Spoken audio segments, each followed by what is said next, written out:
Hi, good morning, everybody. How are you? Good morning, Robin. Good morning. Morning, Jackie Joke Man. And Fred Norris, of course.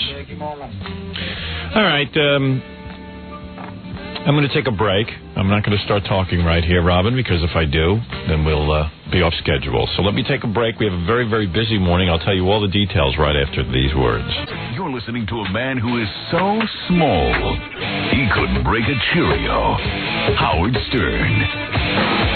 I'm no smaller than John Wayne Bobbitt. You still haven't shown me that. You don't want me to see, huh? I don't know. I don't feel comfortable showing you. I might be a little smaller. Oh, you mean? Oh, I thought you meant mine, not John Wayne Bobbitt's. Oh, I don't have it. They guard that porno tape like it's gold. Well, when did you see that little clip? Ganji brought it to my house, and they took it back when they came here. Oh. They refused to let us have it. It was like a top secret mission. I guess I could have made a copy of it, but who even thought that they wanted it back? Yeah, you thought you'd get to keep it. Yeah. So anyway, they're keeping a tight lock on that. Did you see that yesterday we interviewed John Wayne Bobbitt about his porno movie where you actually get to see his penis? One of the girls who's here was later on Geraldo with him, and now she claims she's pregnant with John Wayne Bobbitt's baby. Did you read that in the paper? Blonde? Tiffany, the blonde. Oh. The one who just got into porno. She isn't even pregnant. She look pregnant to you? See, her hips look a little... She just says she's pregnant with John Wayne Bobbitt's baby. She's trying to do it all quick, and Yeah. I don't know. I wish she would have mentioned that when she was here.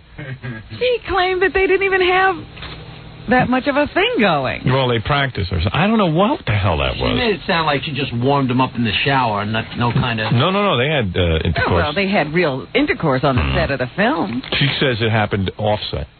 The baby. Well, I thought he was interested in one of the other girls. I don't know. I don't know. It's hard to keep track. I can't keep track of all that. Boy, that was... I wish I could have gotten an invite to that Vitas Gerulaitis funeral. Boy, did that look like a fun funeral. Well, yeah, but it was only tennis people in sports. Yeah, but it looks like a really cool funeral. I thought about that, and I said, Yeah. it's not, what are you going to do, network with a sportscaster? I don't know. It just seemed kind of cool. McEnroe was there, and Connors. And Chrissy Everett. Everyone was there. Everybody who ever held a racket. Janet Jones was there. Well, yeah, she used to be his girlfriend, right? Yeah. I never get invited to cool stuff. That's like cool funerals and stuff. Look at the guys holding his casket. It's a who's who of tennis and celebrities. We don't have any real famous friends. No, I wonder why that is. The most famous one we had was Sam Kinison, and his funeral was like somewhere in Texas, so nobody cool was there. Or Utah or Oklahoma, some awful place. Something weird. Some god-awful place that no celebrities live. Came. Yeah. We didn't even go. And we loved them. We didn't even go to the memorial service. No, that was in California. And I didn't want to go to a memorial service. I want to go to a funeral. You want to be with the body. Yeah. Yeah, I mean, if the body's not there, I don't think it's that happening. My decision was it's not going to be that happening if the body isn't there. If you're in the room with the body, that means you're happening. Yeah. So. Everybody keeps talking about the big lawsuit. Yeah. That was the whole news at the funeral yesterday. The big lawsuit. Some guy has a house, and he invites Vitas Gerulaitis over. He has the heating worked on 2 weeks earlier. The heating guy, who even knows if it was the heating guy? I don't know what it is. We don't know what it was. Could be anything. Could have been just a leaky pipe or something underground. Causes the guest house to become a death chamber. A gas chamber. The Jews took longer to die than Vitas did. And now he's going to be ruined. It's just our society is filled with thieving sharks. The whole legal system has failed us. You understand this? Yeah. If a guy is owed $25,000, okay, forget about this lawsuit. If a guy is owed $25,000, if you are owed $25,000 for services, Robin, you have to now go out and hire a shark. That's what I call lawyer, to get it for you, which will cost you $75,000 to $80,000. So there is no way that you could ever collect on a debt of $25,000. It's not enough money to go after. Had I really become governor, I would have done a lot more than I said I was going to do. I was going to make small claims court for everything under $100,000. Wow. So go represent yourself? That's right. Or you could just get, a friend to go do it for you. Small claims court. Quick decisions on these small claims. Don't tease us and say what you would have done. Oh, boy. I would have been some governor. You dropped out. You left us with the sharks that we have. I would have been some governor. Anyway, believe me, I would have done a couple extra things before I left office, even though I said I was only going to do 3 things. I would have made everyone's life easy. Now we're stuck with the way things are. And now the system is set up that, like, if a woman spills hot coffee on herself while she's driving, which is what every adult knows you shouldn't do. You shouldn't, if you're driving with a cup of hot Java. And how could that coffee be as hot as they said it was? Well, I believe it was as hot as they say it was. Did you read the account that the woman jumped out of the car at the drive-through window? Yeah. And as soon as she started, she ripped off her pants and her skin came off with it. Come on. You want to know? You want to know the truth? I can't get a hot cup of coffee anywhere. You can't get a cup of coffee. Everywhere. You know, my father's a big coffee drinker, and he loves hot coffee. He goes, every restaurant I go to, I tell him to reheat the damn cup. I can't get hot coffee. He says, finally, someone makes a hot cup of coffee. This McDonald's makes a hot cup of coffee. Now they're going to tell him you can't have a hot cup of coffee. Sounds like an ad for the place. I know. This coffee was so hot it burnt my skin. Coffee is supposed to be hot. That is, you know that going in unless you're retarded. Jeez. And yet, in our society, while the woman originally won an award of like $2.4 million, they reduced it to $400,000. This is an outrage, $400,000. You have so many sharks. There are so many cases that could be settled by 2 adults sitting down and saying, you know, gee. Some cases shouldn't be brought at all. Like if you're driving with a hot cup of coffee, whose fault is that? Yeah, it used to be in the old days. You would go, oh, my God, I feel so foolish driving with this. I'll never drive with a hot cup of coffee again. And maybe McDonald's would hear about it and they'd say, you know what, let us help you with your medical bills. Out of the kindness of our heart. Yeah. Imagine if she got in a traffic accident. Oh, forget it. And she blames McDonald's. No, she blamed the other driver. Are you really allowed by law to be driving with a cup of coffee with one hand while you're driving with the other? You know, that's like I'm going to sue a donut shop because the donuts were too tasty, and I was shocked by it. I lost concentration and slammed into another car. They didn't make a big enough hole. There was too much donut for you. Can I sue now you're going to laugh when I say this, but can I sue a cigarette company if I'm smoking while I'm driving, and I go to flick the ashes in the ashtray, and I lose concentration and crash into another car? What about if the smoke comes up in your eyes? Right. I didn't know. The smoke was very smoky. They should have made a smokeless cigarette. Yeah. The tip is very hot, and it burned my skin. You see, I don't understand what happened. The legal system has failed. The legal system is set up for some very good reasons. If somebody murders somebody, if somebody's owed money. And there are I've seen situations disputes between people. Yeah, but it has now become and this I blame not only the lawyers, I blame the whole damn system. It doesn't work anymore. The system just doesn't work. We have to face up to the fact that the legal system no longer works. It can be made better. Nobody who set up the legal system anticipated the amount of frivolousness that goes on in our society. And then you have to really look at what the lawyers make from these things. Because the other day I was reading about an award, and the person who actually won the case was brought in their behalf. Yeah. They got less than half. Yeah, it's unbelievable. Of what the award was. And a lot of these cases are out and out fraud. People aren't really damaged. I mean, they might have been inconvenienced, but they're not really damaged. Well, that's why I really object to those ads. If you were in an accident, even though you don't know you're hurt, call us. I saw one yesterday. The guy says, you might not have been injured, but call us anyway. That's outrageous. Unbelievable. Asbestos. It was for asbestos. Yeah. If you've ever been in contact with asbestos, call us. If you might be, call us. And then the best part was, even if you don't have any symptoms of any kind, call us. Like, we'll tell you what symptoms to have. Right. Well, that's not what they're saying. No. But someone could feel that was the implication. You don't know what the symptoms are. Right. They'll sit and ask you a bunch of questions until they find you have something. You might have something wrong with you. You don't know it. And yet somebody, and then I'll show you where else the system fails. If somebody with a legitimate case, let's say you sign a contract, someone owes you money, and the person welches on the contract. Someone like that has to wait 6 years now to get paid. 6, 7 years. You can't get the money. The judge can award you the money, and then the person says, well, that's all right. That company's a dummy corporation. We're bankrupt in that company. Yeah. You have to go. We don't really own that company. This is what goes on. It's a big game. Well, they overturned the Kim Basinger award. Right. And she had already declared bankruptcy. Right. So they couldn't get the money from her. Anyway. Oh, so, there's all kinds of things you can do if you've got the money and the lawyers will help you do it. And then when you hear, like, O.J. could cop a plea potentially and do 4 years for murdering 2 people, that's amazing. I mean, why, if you really, behind, just murder somebody and then go away for 4 years and come back and reinvent yourself. That's what they're saying. I mean, there are women's groups who look at that and say, well, it's open season on your wife. Sure. Wouldn't you, rather than give up half your fortune, wouldn't you be willing to go to prison for 4 years, come out a free man? And rich, that the lawyers took all your money. You should have heard John Bobbitt in here yesterday complaining about his legal fees. He took his bills over $300,000. Talk about how they charge him like insane amounts of money for copying fees and stuff. Yeah, well, maybe if he calmed down a little on his personal life.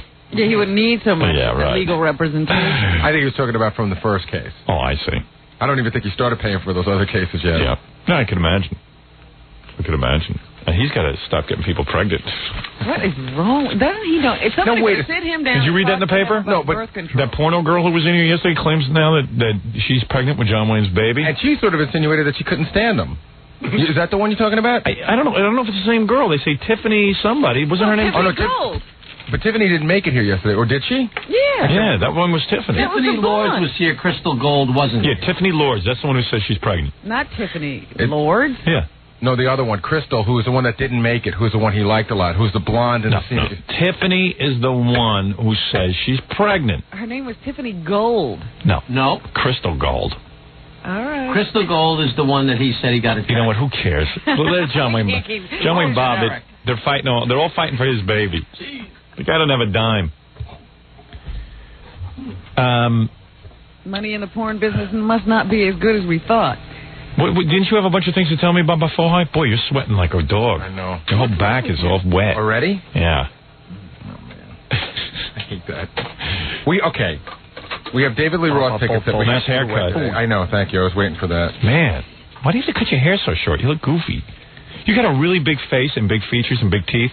If your hair's a little fuller... Wait, I have big features now, too? You do. You have teeth and lips? You have a big, thick mustache and a big, thick nose and big, thick eyebrows and big, doughy eyes and big, full lips. He's very pronounced. Wait a second. Doughy eyes? Doughy eyes? Yeah, big, doughy eyes. Doughy eyes? I don't know. Just take a look in the mirror. That's what they are. Big and round. And and you have all the big, full lips. And you got a full face. And when you cut your hair super short like that, all your features become more pronounced. Your teeth become. Doesn't his teeth and lips look even bigger? No, seriously, come on. I'm just trying to help out. Well, yeah, and I love more pronounced everything else. Yeah, your face is very crowded, is what I'm saying. You know what I mean? Like Mr. Potato Head. No. You have a lot of features. I have the same amount as everyone else. I don't know. Do I have an extra eye? Teeth, but they look like a lot more. Yeah, you get the same amount of teeth, but the teeth.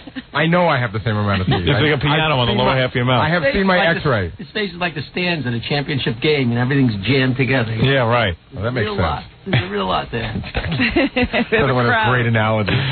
But then when you cut your hair short, it makes your features even more pronounced. It could be true. I like it when his hair's a little fuller, don't you? Yeah, I mean, it's always shocking when he gets a haircut. You know what it is? His hair is even so big and thick that he can't take it. So when he showers, he goes crazy. So he just shaves it all off. My hair grew so fast. I got a haircut less than a month. Remember how short it was? He's such a hairy guy. I really am. You should see the drain after I'm done. Wow. Wow. The water's fighting to get down. It is. You want to get one of those plastic things that I have. A trap. A trap. Yeah. Because otherwise you're going to have a plumber in every week. That's what happened to me. No, anyway. No, listen, God blessed you with a generous amount of facial features. And, when you cut your hair short. Right. At birth, they looked at him and said, yep, he's got 2 of everything. Maybe more. Maybe more. We're not sure. You wanted to talk. We were going to give away David Lee Roth tickets that we have to give away today. Right, to do that. Because you know what? He's playing tonight at the Academy. Okay, all right. Give him away. Is that today? All right, I'm not going to give him away right now. I had other things, too.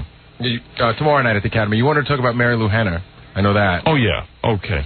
Hey, let me just make this point. Someone just wrote me a fax. Says, I'm writing you this fax to inform you of something I just saw on television. I was channel surfing, came upon the Mary Lou talk show, Mary Lou Henner. Mm-hmm. The topic was about breastfeeding. At about 45 to 50 minutes into the show, they had a demonstration on how to breastfeed. They not only showed how to do it, but they showed the actual process. This woman pulled up her shirt, undid the flap on her bra for breastfeeding, and took out her breast. That's right, because they had to show you the proper way to do it. Yeah. Now look. My point is, I have no problem with that, with seeing that. But why is it if I went on TV tomorrow and I said I am now going to demonstrate breastfeeding, the FCC would fine me $1 million? When I talk about, why can you only show a breast when you're demonstrating breastfeeding? Isn't it the same breast if you wanted to show a self-breast exam, right, or how to make love to a woman, right, or anything else, or just show her breast, yeah, for no particular reason? What is the difference? I don't get it. How can you, under a law, say it's different when a woman breastfeeds than it is when she just pulls up her top? Because it's politically incorrect to just pull up your top because it's considered sexist. Titillating. Titillating, right. Lewd. But this isn't lewd. This is, and you know it is being done for the same reason. Mary Lou Henner's desperate for ratings. Show's bombing already. They're desperate for ratings, so they said, hey, let's get a breast on there. Let's figure out a cool way to get a breast on there.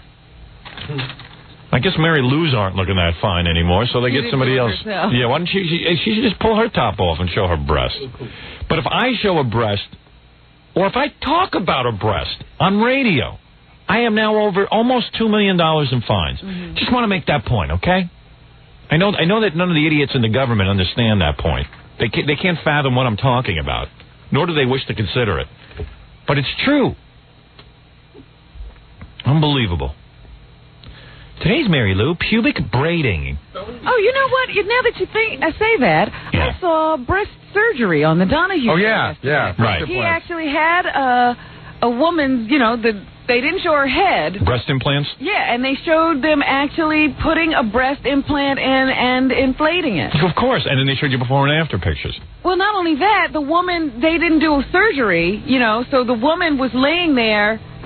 They didn't cut her breast, is what I'm saying. Right, they inflated. No, they put a tube in her stomach. Right. And funneled it up to her breast, and then they showed the whole operation of putting the saline bags in there and then inflating them, so the breast was just sitting there the whole time, and you watched it get pumped up, the whole thing. You saw the naked breast? Yeah. Now, tell me why that's not being fined by the United States government. You mean, I can't... one of the things I'm being fined for is because I talked about a nipple on a breast. Mm-hmm. They said, well, he did it to get laughs. Oh, you mean if free speech? You can't say I can't get laughs. You mean Donahue can do it because he's? But what is he getting? He's what he need. He has to show that operation. How many women in America need to see that operation? None. Tell me what public service that operation serves. It's unbelievable. Shocking. And then the woman sat there on the show the whole time with a bra on. Yeah. And you're telling me that so if I am on the radio and I say nipple, this is literally what I've been fined for. You're going to tell me that the government isn't on some sort of weird mission? Where is the justice in this? This is what's going on. First of all, the government shouldn't be involved in any of this. You're not allowed to interfere with what's written in a newspaper. Same should be for a broadcast medium. It's just that our forefathers didn't know about radio. It wasn't invented when they wrote the Constitution. So now everybody's meddling in it. And now when you meddle, you get all these inconsistencies. Donahue has a woman laying on a table naked, and it's fine. And if I talk about it, I'm fined. He isn't fined for showing it. No. Because he's politically correct. So what I'm being fined for has nothing to do with what I'm saying. It has nothing to do with what's saying penis. Plenty of shows say that. It's they don't like the way I say it. Mm-hmm. Wish somebody could wake up Ben Franklin and get a ruling on this. I think everyone would be shocked by it. It sucks. Everything sucks, man. Sucks. Oh, shut up, Jackie, retard. Laughing back there at everything. Enjoying yourself. Yeah, believe me, if you keep enjoying yourself, we'll all be on the unemployment line together. We could enjoy ourselves there. Could he explain to me what was funny about it? I don't know. What he fails to realize is that we'll be out of work. Yeah. I'll ask you to start explaining what you're laughing at. No, I'm not laughing at this situation here. You tell me what was just so funny. Put your foot in your cake hole. We'd all like to laugh, mister. the guy, he's got a whole other show going on over there. I know something going on in his head. He's got a show on his eyelids that we don't know about. He won't share that show with us. What? Nothing. I was talking to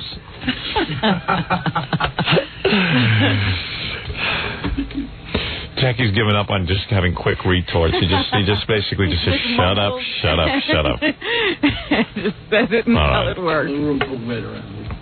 Now, also for my friends in Washington, D.C., let me announce this book signing. I'll be there Friday, September 30th at the Crown Bookstore on DuPont Circle in Washington, D.C. from 1:30 to 3:30 to sign copies of the new paperback that's out. With Pam Antonelli, who is the woman who got fired. She was the librarian in Westlake, Texas, who ordered the book for the public library and got fired for doing so. And she didn't even know what was in it. She just saw it was on the bestseller list.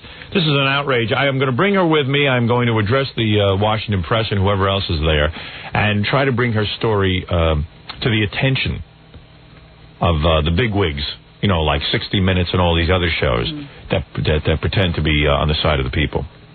It was really funny. It is funny seeing your book in strange places. I was in a little itty-bitty grocery store yesterday, and they must have had 5 books on sale, and yours was one of them.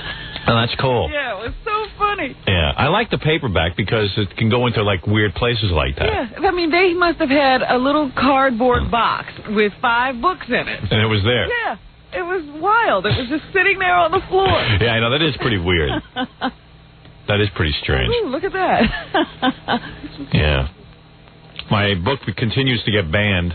What was the name? I wasn't even going to... You know, I don't know if people realize I'm not proud of these things. I don't understand why my book is singled out of all the books that are written. I could point to 1 million books that have...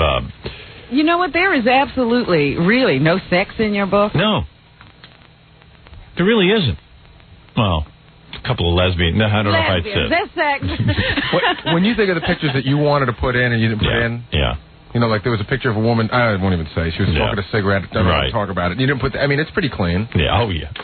Anyway, so the point is that there are plenty of books on par with mine, but who is the latest one to cancel the paperback? Soon you won't be able to find the paperback. You better hurry up and get it. Yeah, you better grab it while you can see it. Yeah. There's a grocery store chain in Florida called Publix. Publix, yeah, they're real big. Ends with an X, Publix. Yeah, Publix. So we got a report yesterday that the book had been pulled from the shelves. Yeah. So we called the store, and the manager confirmed that it was a corporate decision. Yeah. So I called the corporation, and they told us that, you know, technically the book had really not been pulled because it was never supposed to be in there in the first place. It had not been authorized to be in the store. It got in there. Why would you consider that pulling it anyway? There's a book that's, you know, being shipped by the distributors that usually supply them with books. Right. And they decide not to put it on the shelf.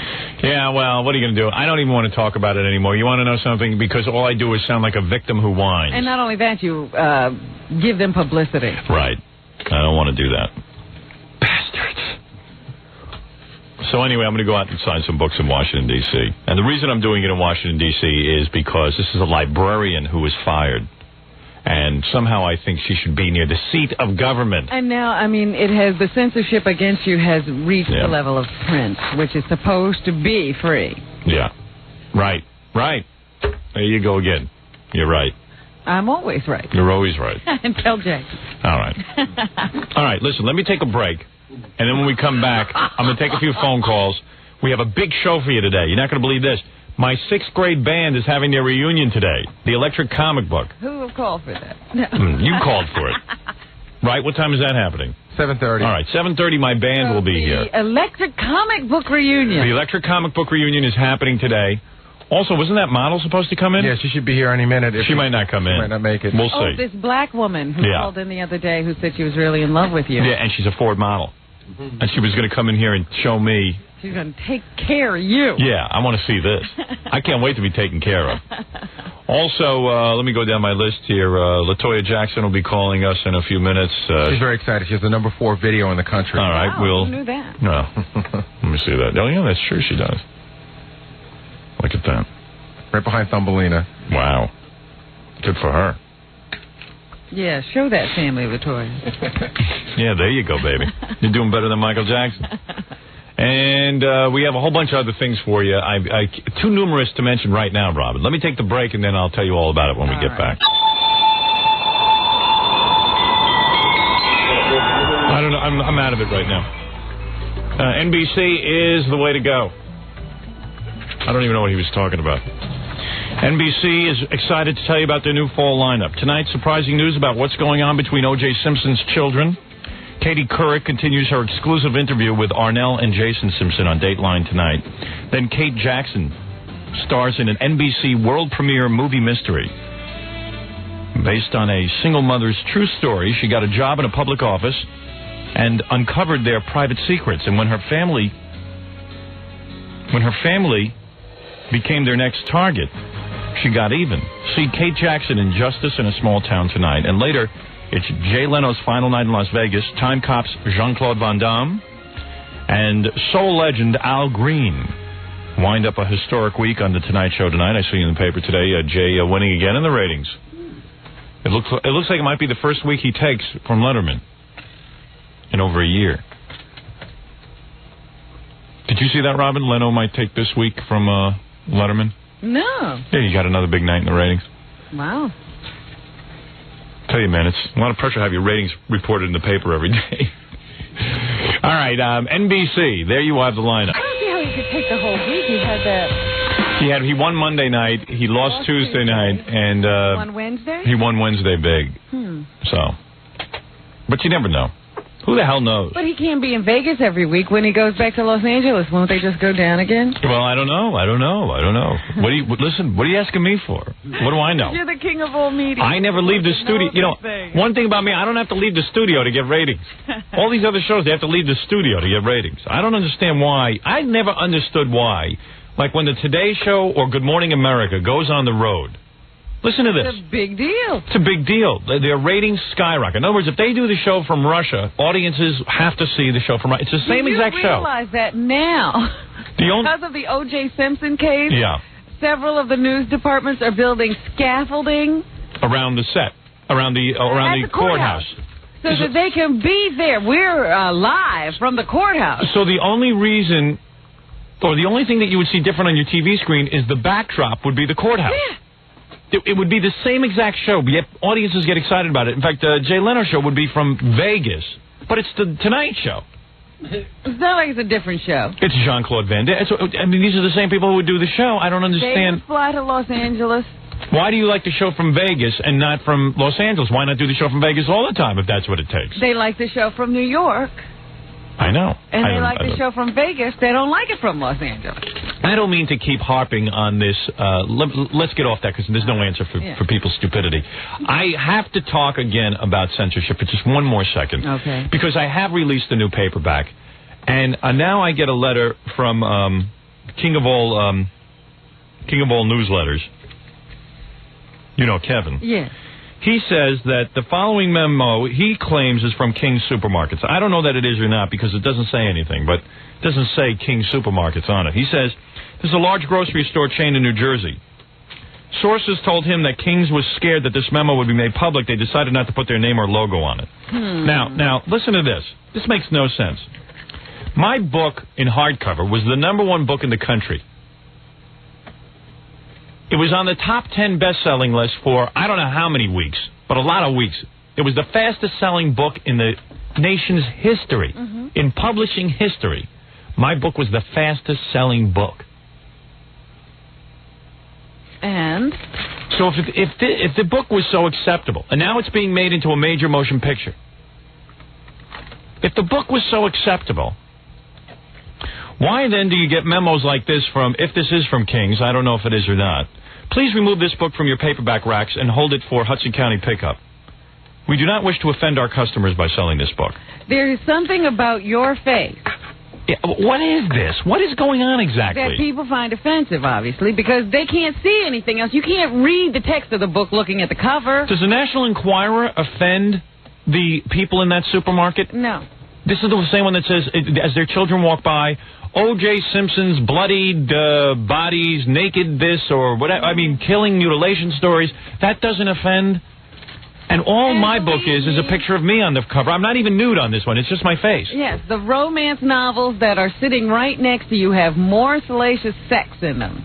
I have to target one of these stores. I'm gonna fix one of these stores. I'm gonna look into this memo. I want to find out all about it. I'm gonna find out if this is King's. I'm gonna look into King's with a fine what do you call that? A microscope. I'm gonna find out everything about them. Who owns them? I want to find out everything about them. If they're upstanding citizens, I want to know about their morality. But it's the idea I want to know everything. We don't want to offend anybody by showing this book, by having this book on our shelf. Dude, that would be offensive. This is unbelievable to me. This paperback. Maybe it's the 64 new pages, Robin. Maybe there's something offensive in those.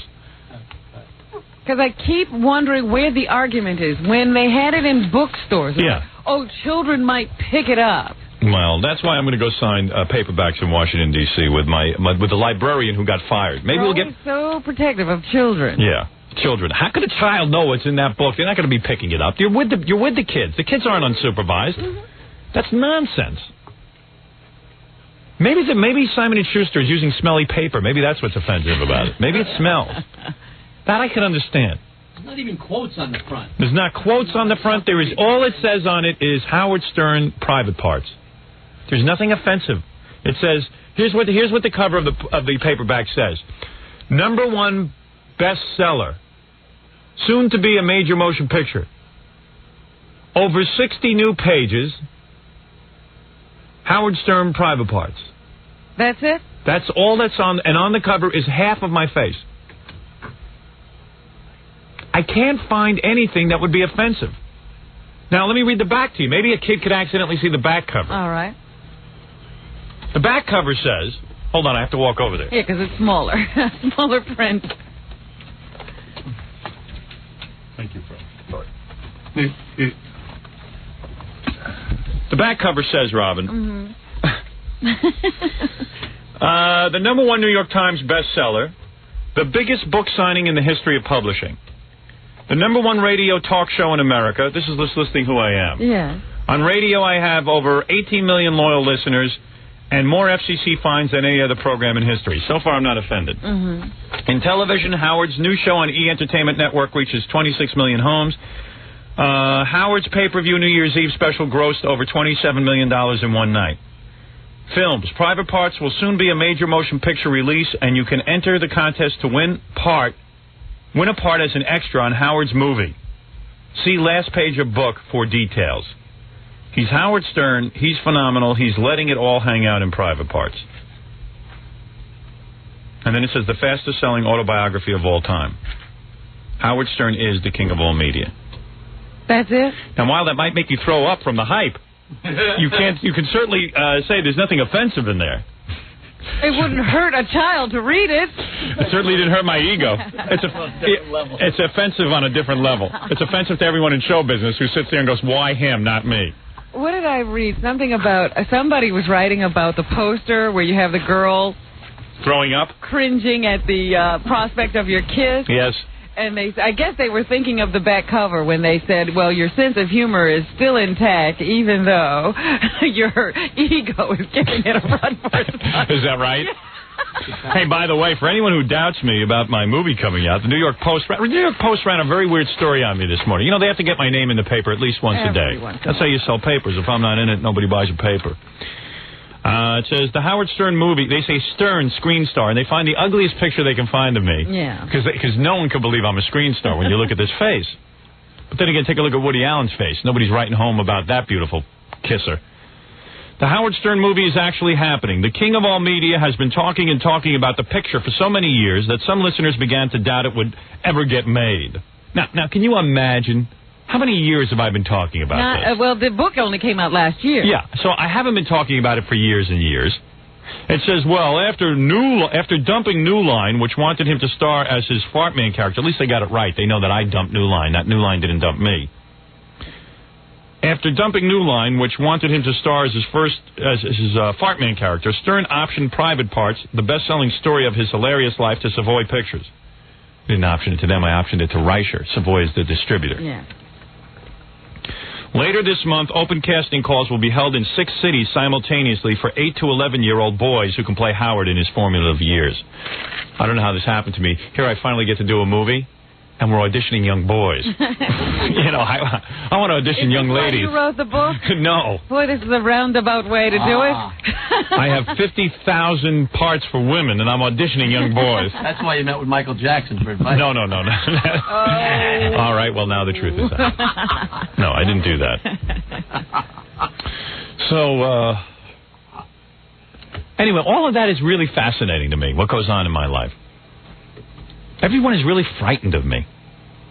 What is it about you? I don't understand it. I don't either. It's just like yesterday when I saw the breast on down here. It never even occurred to me until you started talking about breast this morning. Yeah. So, yeah, you don't usually see that on TV. Well, you certainly can't. You know, if I say nipple, I get fined $9 billion. I've had discussions in Tom Chiasano's office for over 2 hours on the word nipple. But I certainly didn't jump up and start screaming at my TV and run to a phone because I saw a breast on television. Well, you shouldn't. But for some reason, when I use the word nipple, I am fined over God knows how many millions of dollars. It's so much dirtier when you say it than when people see it. Hi, you're on the air.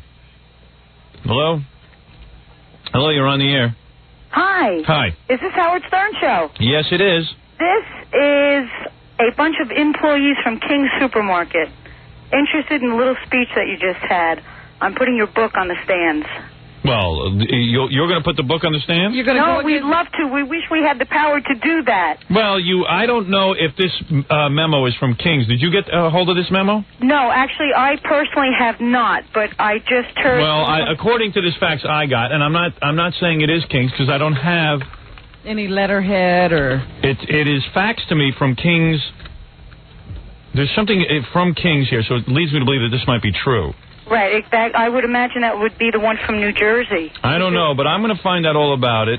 And how could we be some... it's a memo to all store managers and resident supervisors. Right. And they seem to think that somehow my book will end society as we know it. Baloney. I wish I had time to read so I could go and find out what the books that they do carry. Yeah, I know. In them. Well, I can tell you this, that the National Enquirer is, in fact... all along the stands in the front of the store. And they're not worried about that offending anybody. Unbelievable. I can't believe it. Ridiculous. All right. Hey, thanks. You're welcome. Have a good one. Well, it's a pleasure. We're pulling for you. Well, thank you. Okay, have a good one. Ouch. Yeah. On the phone is Jack Gordon and LaToya Jackson. They're in London, and they have to catch a flight. They run all over the place. Boy, aren't they busy? Well, here on our phone is Jack Gordon and, of course, LaToya Jackson. Now, even on the phone, Jack keeps a watchful eye. Yeah. Now, LaToya, why is that Jack has to be on the phone when you call? You ask, I don't know how. Because I have a terrible crush on you, Howard. If you want him to hang up, you can, maybe he will, I don't know. Hi, Robin. Good morning. Jack, are you afraid to have LaToya talk to us without you on the phone? Would I be afraid of that, Howard? How could I be afraid of you? You're not sure you're afraid of us. It might be LaToya you're afraid of. Yeah, he's afraid of what I might tell you. How you doing, Robin? Like LaToya's sort of like Lucy. Like Ricky Ricardo is always on the phone with her. Is Jack your Tom Arnold in a sense that he insists on being a part of every interview? God forbid, no. No? He tries to be. He tries to control and dominate and do all those things. Now, somebody came in here yesterday and said to me, the story with LaToya is that she really... In fact, Jack, this was your son. Yeah. This was your son. He came in yesterday with John Wayne Bobbitt, and he said, listen, the truth is that LaToya publicly says she wants Jack out of the apartment and she wants Jack, out of her life. But privately, she begs Jack to stay. Now, let me tell you something about Aaron. Aaron knows nothing about my personal life. As a matter of fact, I don't even know Aaron. I do want Jack out of my life, and he knows that. And I've been asking for a divorce ever since day one. Jack? So Aaron has nothing. He doesn't know anything about that. I'm sorry. And Jack, didn't I tell you that you should move out of the apartment or I'd have to come over there? Yeah, Howard, I've been waiting for you. I've been waiting for you to come because I've been looking for you to have dinner, lunch. How you been? I like Jack. LaToya, I like Jack. Fun I want to, but I want him out. This man cannot control my life. I'm sorry. I'm Jack, not going to let him are you going to leave? Do you hear LaToya? Why didn't you leave? This is terrible. It's my house. Is it LaToya's house? Yes, it is. Jack, is it LaToya's house? I can't comment, Howard. I'm not going to get in the middle of this. I can't. What do you mean he tells me he's going to take everything. in the middle? What do you mean you're not going to get in the middle? I'm taking everything. All I want to do is sell Playboy videos. No. I know the Playboy video has gone to number 4. Everyone wants to see LaToya naked. Let's face it. No, it's a great video. It's doing well. It's number 4, and we're very happy. Yes, the bottom line is everyone wants to see you naked. You've got a gorgeous little body on you. They want to see you moving naked. You know what? I've seen the Playboy pictures. The video is better because you're moving around naked. I explained that to Robin. Robin said to me, why do people want to see LaToya's video if they saw her in Playboy? I said, you understand. See a girl. No, listen. Well, I asked. No, I wondered in general, not just about you. And I said, guys like to watch the girl move around. Well, it's a very good video, Howard. Of course it is. Who cares? She's thin. She's got an ass I could eat my dinner off. You've got breasts. She wants to come up my behind's not that big. No. Listen to me. It's tight. Do you know how tight your ass is? LaToya. Yeah? Do you know how tight your ass is? Do you ever squeeze it? Well, I haven't felt it tonight. Do you know how tight it is? Do you know how I'd like to run my hand over that? Do you know that? But you know it's soft too. Don't but do you know how? But they got to watch the video to be able to do that. Howard. Be quiet, Jack. I'm talking to your wife because I'm a man who could give her sex. To my manager. Well, technically you're married, and let me tell you something, Jack. She wouldn't be hurting for sex if I was married to her. That's true. Howard, I know. Yeah, well, that body. I was going to ask Robin for that body wouldn't be going to waste if I had her. Robin, get your tweezers out. You're going to need them. Jack. LaToya, people like to see your video because you have a flat, hard stomach that cascades toward your beautiful bosom. A stomach that cascades? You know what I mean? The chest. You're some... I like a nice, flat, hard, skinny body with 2 huge cans. That's what I like. All right? Well, that's what you got in the video, but I'm not that thin. God. Oh, you are, honey. And you've got long, thin legs. Yeah? I'd jam my tongue up your toes. You understand? I would start licking your toes. I'd work my way in between where the cheese forms. Oh, God, Howard, it sounds so gross. Then I'd run my tongue up those legs. It sounds so Suck on your knees. I don't know who he's been with. Kiss up your thighs. Girls make cheese. She has cheese on her toes. Every girl does. First I clip the hairs off the toes, then I work them. There are no hairs on the toes. You don't have any little hairs on your toes? Of course not. That's for men only. I'd give you a pedicure with my teeth. And then I'd kiss your thighs until you were burning with desire. And then, just when you thought I was going to do the best thing of all to you, I'd go up to your face, start kissing your neck, work my way down. It's called anticipation, isn't it? Yeah. Oh, you'd be writhing on the bed. Are there any guys in this video? Yeah, there are. Yeah, well, yeah. Yeah, she gets it on with guys, but let me tell you something. They don't consummate. Robin, you should have seen it by now. I'm going to sit down and watch it this weekend. I mean, it's a great video. It's so hot. It took me 7 days to watch it. After I finish myself off, I like to stop it and save it for another day. Guys, you get your money's worth. Yeah, because you can always watch it over and over again. What you do is you watch it. No, you don't watch it over and over again. You just stop it after you're finished. Because I don't like to watch it after I'm finished with myself. Because then you might get all worked up again. You got to go to sleep. You do it later. So it could take me 7-8 weeks to watch the whole video. That's how I watch it, LaToya. Okay, It's like a mini-series to him. All right, fine. So then I'd get you, and then I'd get you in the sack,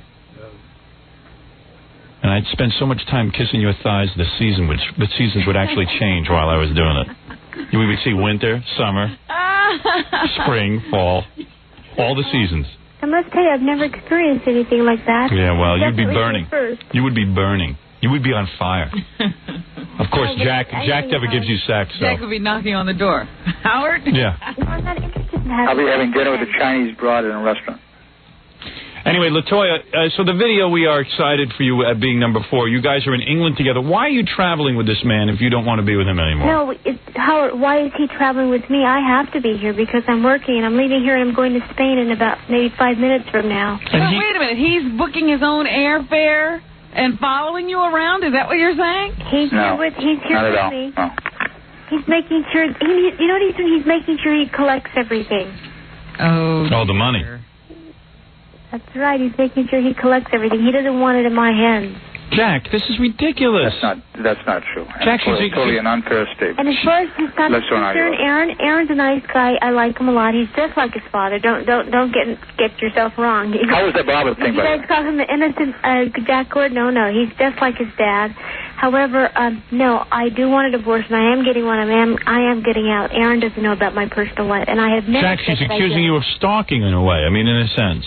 God forbid. Let me tell you something, okay? This thing is so blown out wrong. Go ahead. It's not true. Now, haven't I asked you for a divorce since day one, and I still want one today, and I have never said that Tori, I'm going to make it... we're going to do the divorce on the Howard Stern show. When? You know what? Whenever she wants to. Give him a date. You know what, Howard? That's just like the moving out, isn't it? Yeah. Well, how come you said you were going to move out and then you never did? No, I need a date, Howard. I'm very serious now. We're going to do it on E! Entertainment. Okay, fine. What, LaToya? There's no such thing as a divorce. What day? We've never had a divorce on television. This will be a first. Yeah, this could be a first. When are you, I'll tell you what. When are you getting back to the United States of America? On Monday. On Monday. LaToya? Yeah?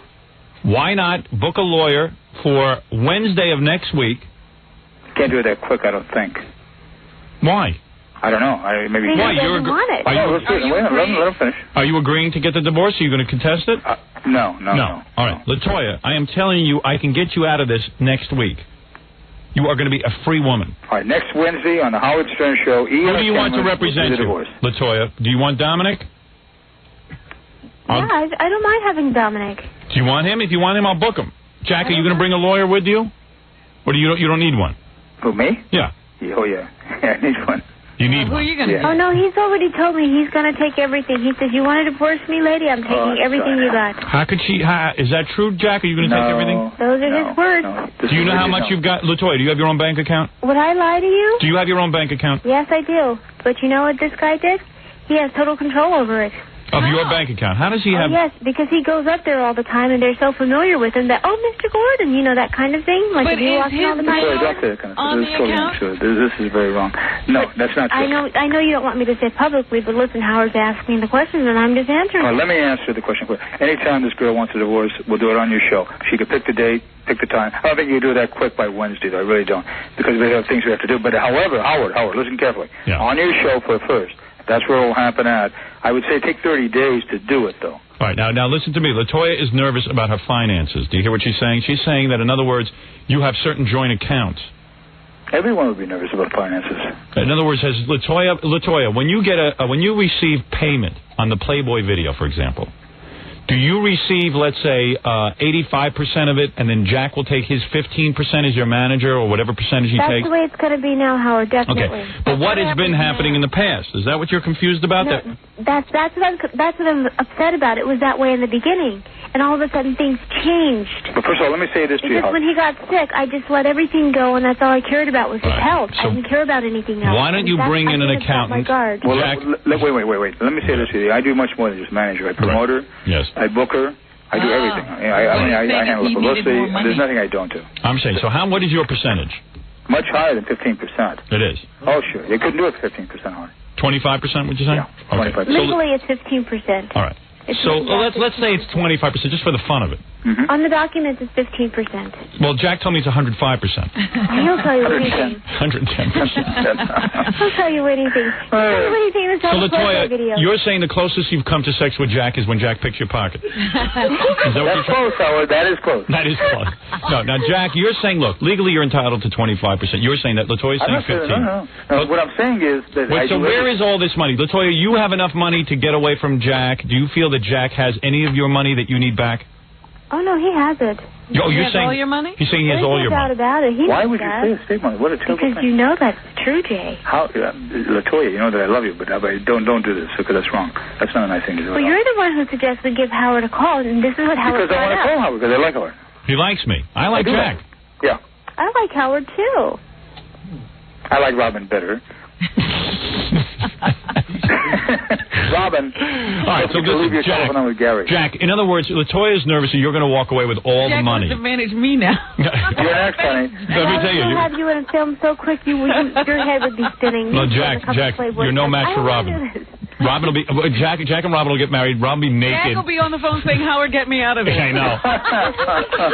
Believe me, the same thing wouldn't happen. Robin, you and me, kid. The rest of the world can go to bed. No, Robin wouldn't take that. No, Robin would beat up Jack. Jack would be in trouble. Jack would be in trouble. Robin would clean out Jack's bank account. I'd be in jail for battery. Jack would be in trouble. All right, listen to me. Here's the point. LaToya, the only reason that you're not rushing to get this divorce is you feel financially that you would be wiped out after this divorce. Exactly. That's why I'm not rushing, because I want to get all the papers in order. She's right. She's right. And I think it's only right, Howard. I can't just walk out of there empty-handed and let this guy take everything. Well, what have you done to get that going? Oh, I have lawyers. I've contacted lawyers. You know what you guys want? Have you guys ever seen the Star Trek episode where Frank Gorshin was eternally battled like with another guy that looked like Frank Gorshin, and the two of them were locking horns through eternity? Yeah. These two, no matter how much they're at each other's throat, they're always together. You know what I'm saying? There's a togetherness there. I think LaToya is interested in staying with you as a manager and even continuing to work with you as a manager. I don't blame you, Howard. I'm great. Only if he's honest, Howard. She just wants to get the money that she feels she's owed, and then she wants to be divorced so she can date me. Thank you. And I want to be divorced. That's it. I just want out of the marriage. Let us set a date right now for the divorce right here on the radio show. And if they can just give me that, just give me the divorce. That's all I want, and be honest with everything else. That's the date with Howard, and we're going to do it right on the Howard Stern show. I'm even willing to let him still manage me if he's honest with it, but just give me that divorce. But maybe the management's not such a good idea at that point.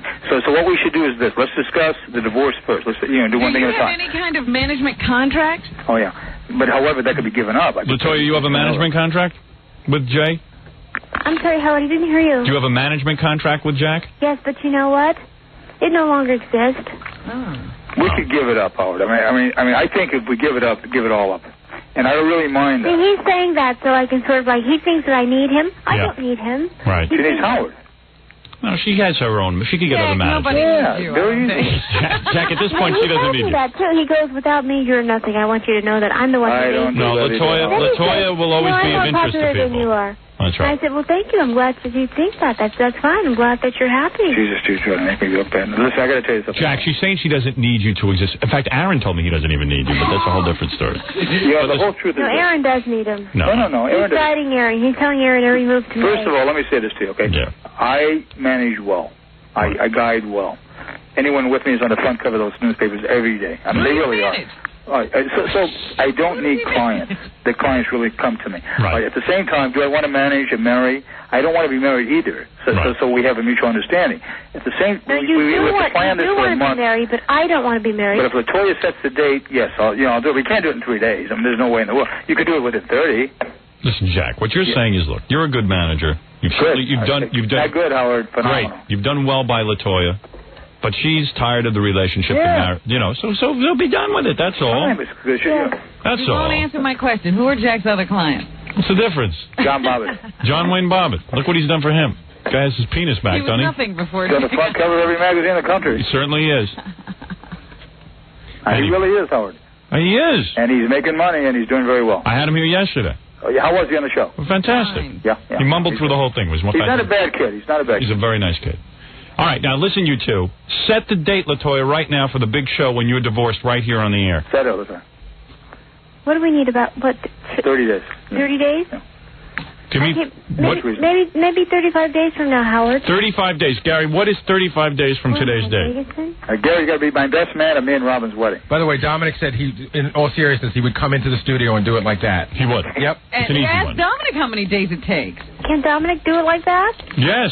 But you're going to need to talk to Dominic off the air. Of course, I'm aware of that totally. Yes, I mean, he's got to do, Dominic has people in place to do an investigation of your funds. That's right. Gary, I'll give you a call, and you'll give me, All right, very good. Now, I'm happy for you two. Then you'll get on with your lives.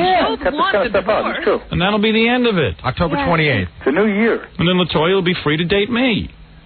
Or whoever. What about your wife? Right, Robin, or whoever. You guys didn't hear? You guys have obviously been in England a long time. We're in here a while. And we're going to leave because we have to catch a plane to Spain. My wife has encephalitis. She's dying right now. No, God forbid. No, my wife was over a friend's house, and there was propane in the heating system, and she died last night. No. So I'm free to date LaToya. Which is very... I know he's joking because Robin didn't say anything. No, Robin knows I'm not joking. He's making light of a serious situation, so What happened? She really got sick? Yeah, she's almost dead. I'm sorry to hear that. No, I really am sorry. She is almost dead, and she's technically brain dead at this point, and I will have to find a new mother for my children, which would be LaToya. Howard, there's Dominic. If it's true, I'm sorry to hear that, Howard, but it's hard for me to believe it. Well, I have to get right back in the saddle and start dating. And you will be my first date, if you would accept. Even before your wife is in the ground, I can't believe it. No, I will wait till my wife is dead, but as soon... Is she okay? How are you? She will be dead. Oh, like you're concerned. No, Jack. Yeah, Jack, like you care. No, no, cares. No, Jack, I'm free to date now. Howard, you and I will go out first. Exactly. I would like to date Jack. I have to give you a training program. So, LaToya, I thought the two of them together. LaToya, in all seriousness, I'm very distraught over my wife, but at the same point, I would like to date you. I'm sorry to hear that, though, Howard, about your wife. I mean, one thing has nothing to do with the other. The fact is, I love my wife, but now I love you as well. Well, that's nice. And Robin, are you listening? Yes. It's you and me, kid. Listen, here is your new LaToya. Robin every time he comes to me. LaToya, here is your new lawyer, Dominic Barbara. Hold on. Dominic? Hi, LaToya. Hi, Jack. Hi, how are you, Dominic? I have a solution. You and I are going to be enemies, Dominic. Well, that's for sure. But I have a solution that you might be both happy with. You can get your divorce done and leave the financial ramifications for later. I can't hear him. You can't hear him? LaToya, can you hear him? Yes, I can. You could actually do the divorce part first and do the financial later. Also, I think when Jack says, I'll no longer be your agent, that's supposed to make LaToya feel weak again. No. Dominic, you're smart. You're absolutely right. But you know what? That's not going to work. No, LaToya's But you know what? I'd rather do that. Get the divorce first and then get the financial part later. LaToya's all grown up. And if Jack wants to bring his lawyer, we could actually do the negotiations right there on the air. How long would it take? Howard could be the arbitrator. Right. Now, how long will it take? I could have, if she signs the papers, I can get him through in 3 days. Wow. In 3 days. Yep. In 3 days, LaToya, you could be emancipated. And the finances we could either try to work out or I'd have to look at the prenup agreement if there is one. Is there a prenup? No, there isn't. Well, look at the management agreement, sit down, figure out a division of the assets that's fair to both of you, and then see what happens in the future and have just a contractual relationship in the future in terms of what management rights he'll have. But quite candidly, the control... I got to make a public statement on the air right now. There'll be no agreement after this. We don't want this exploited though all over the... What do you mean there'll be no agreement? But absolutely. So you know, Dominic, there doesn't have to be a contractual relationship after this. Well, Jack, let me say one more thing. The control you have, I think, guess what? LaToya... There'll be no control because there'll be no management. Dominic, do you see that control? Do you hear it? Of course. And you've That's the whole catch. There's no way. So that's the whole truth. You think it's the catch, but it's not. Well, the truth. So, Dominic, you should just call Dominic when you get back in, and we'll put it all together. Well, the truth of the matter is, with all the transitions that Jackson family has gone through and all the revelations that LaToya's had, guess what? She grew up. Yeah, she's a grown woman. Yeah, no, you're 100% right. And I refuse to go through it again. No more domination. And I was there when you were sick and dying of cancer. I was right there beside you. And I brought you back to life. She deserves a lot of credit for that. You know, the domination of her father, then the domination of you. Well, guess what? Let me tell you something, pal. Okay, first of all, you got that 100% incorrect. No, don't call him pal. When he says pal, it means he's angry. If you were there, he'd probably punch you. I'm not insulting you. All right, let me say something to you real clear, okay? Any domination of her father, absolutely do not put that reflection on me. I didn't say it is a reflection. Don't. It's a representation of the relationship, but LaToya has grown up. She's not a little girl. Nor am I a little boy. That's, well, okay, so then you both can do it in a way that's nice that doesn't make the lawyers rich. Wouldn't that be But don't put me in the middle of or even in the same mode as her father. I'm sorry. We'll use the greatest judge of all, Judge Stern. Yes. Now, Judge Stern demands to hear this case. Well, I just wonder why Jack doesn't want to manage LaToya anymore. He feels, listen, if this is her attitude, that she feels he's not an honest guy. If he can't be married to her, he doesn't then how can he manage her? Right, so that's fine. That's okay. To their if Jack, I got a feeling once the divorce is over, which we'll do quickly, and once they settle the assets, I believe LaToya and Jack will continue in a management relationship. Yes, I just think there's anger on his part. And I don't think there's any hidden assets, so the division of the assets shouldn't be too difficult. They should be very open, and they are open. That's right. He's threatening her now with all or none, but that'll calm down. No. I think it's best for her and best for me, Howard. Right. I absolutely agree with everything. Right. I just don't want to be put in a position with her father. My God, do not, please. Well, Dominic's working his legal mumbo-jumbo. Dominic, don't do that, because Dominic's working. You are dominating. You know that. But I am not Joe Jackson. Well, I don't know, LaToya, do you feel when I make that comment that that's not what's really being saying? Yeah, please. Dominic, you're absolutely right. I'm sorry. Okay, good. I can't deny it. You're right. All right, listen to me. At this point, I've antagonized everyone. We got to catch a plane to Spain in 5 minutes. All right, now listen to me. We really didn't know we do. Jack. Yeah. Here's what I'm saying. If you guys are serious about the divorce. Yes, I am very serious. I'm going to let LaToya set the date, and I'm very serious. Go ahead. Let her set the date now. Dominic, as her lawyer, what day would you like to set for this? Any day we want next week, and I will tell you that not only will there not be a fee, but any amount of cost I will give to a fund for animals, because LaToya and I and my wife, as you know, are dedicated to animals, so I will make no money. Why do you eat them? I will be doing this. I wish my attorney would say the same thing, Dom. I'm going to call my attorney to feed the dog. Well, your attorney is not going to. He's not going to trust you anyway. It's a friend of yours. Well, anyway, listen. Do it for nothing as a favor, because I know how LaToya feels that way. So do I. And besides, he's already been in Playboy. Right. And Dominic, you while you feel for the animals, you feel for them because you like to eat them, right? He likes to eat them before they get sick. In fact, at Thanksgiving, Dominic. We really got to go, Howard. All right, listen to me. Okay, all right. So let's agree, LaToya. I'll be seeing you in here next week. Sorry? Will I be seeing you here next week? I believe so. I think I'm coming back to New York next week. If not, I'll be coming back to London. LaToya, do me a favor, LaToya. You got to tell about the video. LaToya, are you available on Thursday? What about the video? We're number 4. We're going to be number 1. How do we make this video number 1? How do you make this video number 1? I will say that I personally recommend it. And yes, and the way to make the video number 1 is to continue with the divorce right here on the air. But if they right here on the air, okay, you got it. If they call you again, do you want us to call you again Monday, Tuesday? Well, if they complete the divorce on the air, would you show as much as you can of the video on E-Network? No, but of course. No, you can't weigh one against the other, Dominic. That's Why not? We all want to get LaToya free. Well, here it is. Jack agrees, too, that LaToya should be free. Yeah, I don't disagree. Everyone agrees. Set the date now. Thursday? Would you guys say Thursday you want to come in here and have your divorce? LaToya? I've asked for a divorce since day one. You guys are totally aware of that. You want to run it Thursday? I never reneged on that. Jack, will you be here Thursday? It's up to her. And before Thursday, I will speak to Jack's lawyer and try to finalize as much as we can. Yeah, you can do that. Let me give you his name now. Oscar Goodman. I'll meet with LaToya. LaToya. Oh, come on. You're using Oscar? Don't worry about Las Vegas. LaToya. You can load up. Wait a second. You can't use Oscar. No, Oscar's playing in a new movie, by the way. Let me give him a little promotion. That picture called Casino. Listen to this, Jack. I'm going to put you... Your lawyer's in a movie? Jack. He's playing himself. Dominic's going to be in a movie. LaToya, let me say one thing. He can use 7 lawyers. Don't worry. Whatever wants to be done, it's going to be done fairly. I'll meet with the lawyer. We'll see as much as we can, and I'll meet with you when you come back. Jay, when you beat me, Oscar was representing me. Might be that's what you do, Dominic.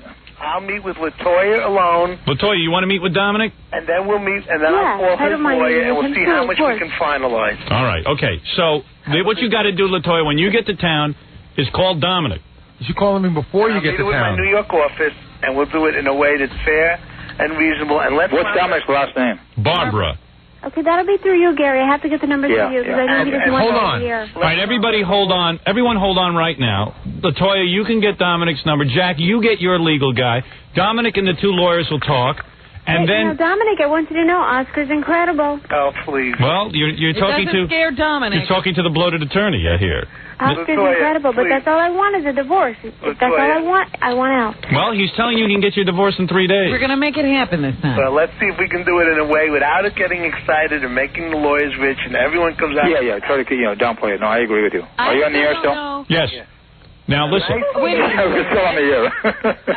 Listen, the main thing is to have a nice, simple thing. Right. No problem. Well, there's 2 things. Nice, easy divorce, and let's not forget ratings. Goodbye. That's right. All right, thank you, Dominic. And Thanks, Dom. Yeah, LaToya and Dominic, Jack. I'll say if I thank you later on or not. Hold on 1 second, Dominic. LaToya and Jack, I'll put you on hold. Gary will give you all the phone numbers, and we'll have the divorce next week on the air, so we know that it's going to go through. Yeah. I don't know that you'll still get Jack out of the apartment. Yeah, and then we'll work on getting Jack out of the apartment. No, Jack will go. Believe me. And Jack will go. Robin's right about that. Even though the divorce takes place, it's like, okay, we're still managing ours. We're going to live together. But Jack doesn't have to leave the next day. It'll be a reasonable period of time for him to leave, like 5 days. Right. All right. Yeah. You'll work Whatever you want. Listen, go the next day. He doesn't even care. Believe me, Jack does not have any feelings about this at all. Jack will be at the apartment if they tear it down. Let me say one thing, LaToya. What? If he's angry on the plane, just to be relaxed. You'll work it together. Dominic, you're quite smart because I'm going to catch what after I hang up this phone.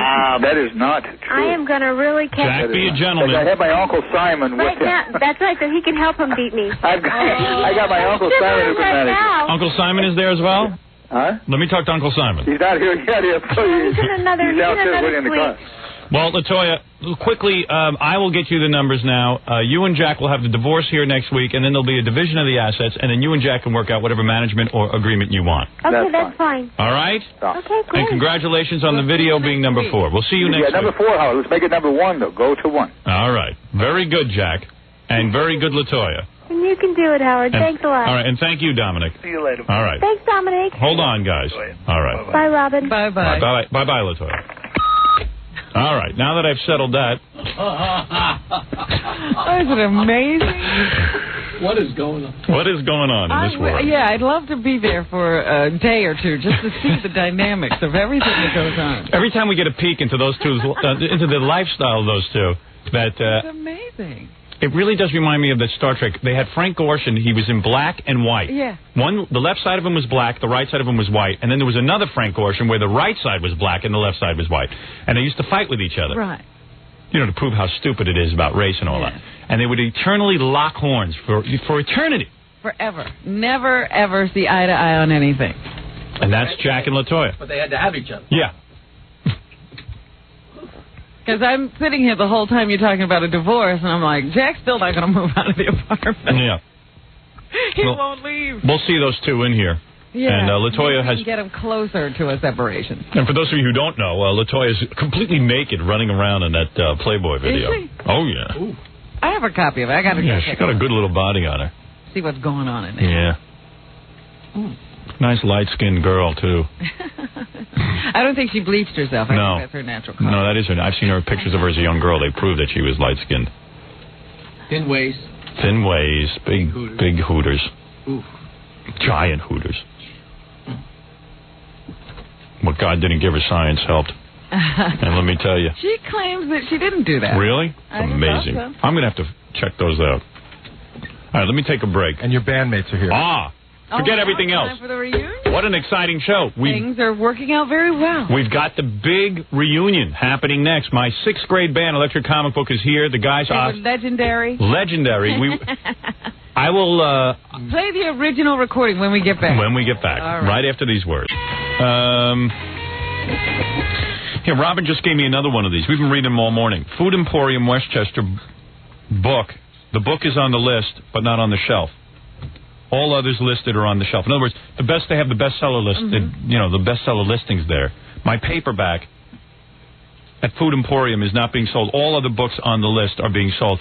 And, this isn't Oklahoma we're talking about. This is New York. Yeah. Food Emporium in Westchester County, they're banning my book, and I don't understand it. The only thing I can think of is because some people don't like me on the radio.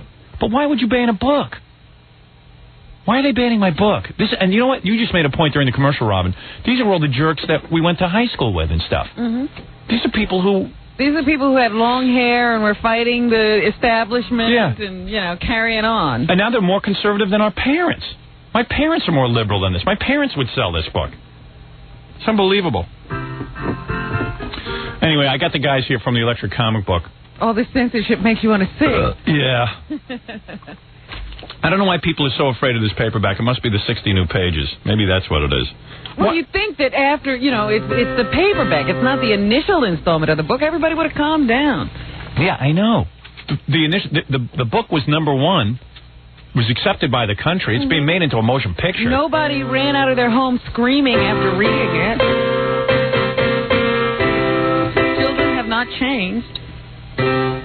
Hey, this is like the Chevy Chase show. I have a keyboard in front of me. Remember that was his big innovation? Oh, yeah. Chevy had his show. What is it? What? We're canceled. Thank you.